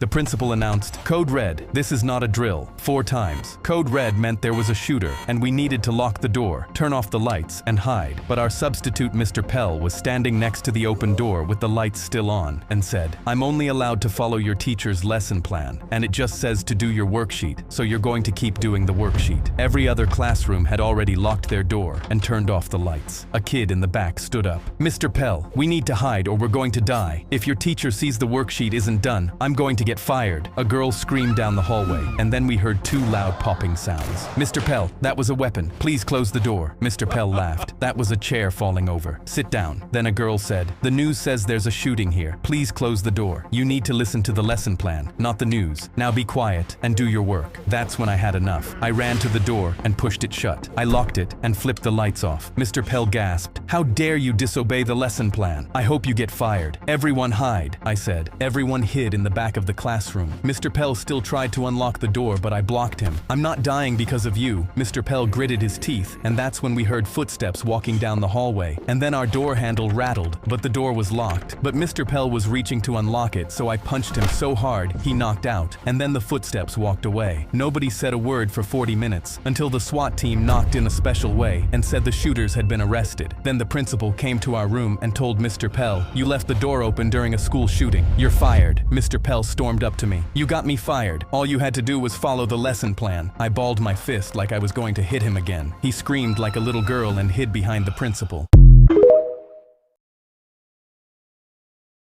My dog never ate my homework, so I made sure he did. My teacher was standing over my desk waiting for my assignment. I hadn't done it, so I looked up at her and said my dog ate it. I honestly expected her to roll her eyes, give me a 0, and move on. But instead, she crossed her arms. "Okay, then bring me proof tomorrow." Since when do teachers actually expect evidence for that kind of lie? I sat there for a second, then nodded. "Yeah, I'll bring it." I got home and pulled the worksheet out of my backpack, completely blank. I sat down at the kitchen table and filled out every single question. I held it out to my dog, Brian. He sniffed it and walked away. So I covered the whole thing in peanut butter. He tore into it like he hadn't eaten in days, shredded it, drooled all over it, left behind a soggy, chewed-up mess on the kitchen floor. I scooped up every piece and sealed it in a plastic bag. The next morning, I walked into class and handed my teacher the bag like it was evidence in a courtroom. She opened it and held it up. A piece of slobber slid off and landed on her shoe. She put the bag down. She sighed. "Fine, I'll let it slide this time." I turned to walk back to my seat. I could still read the answers through the slobber, by the way. B-.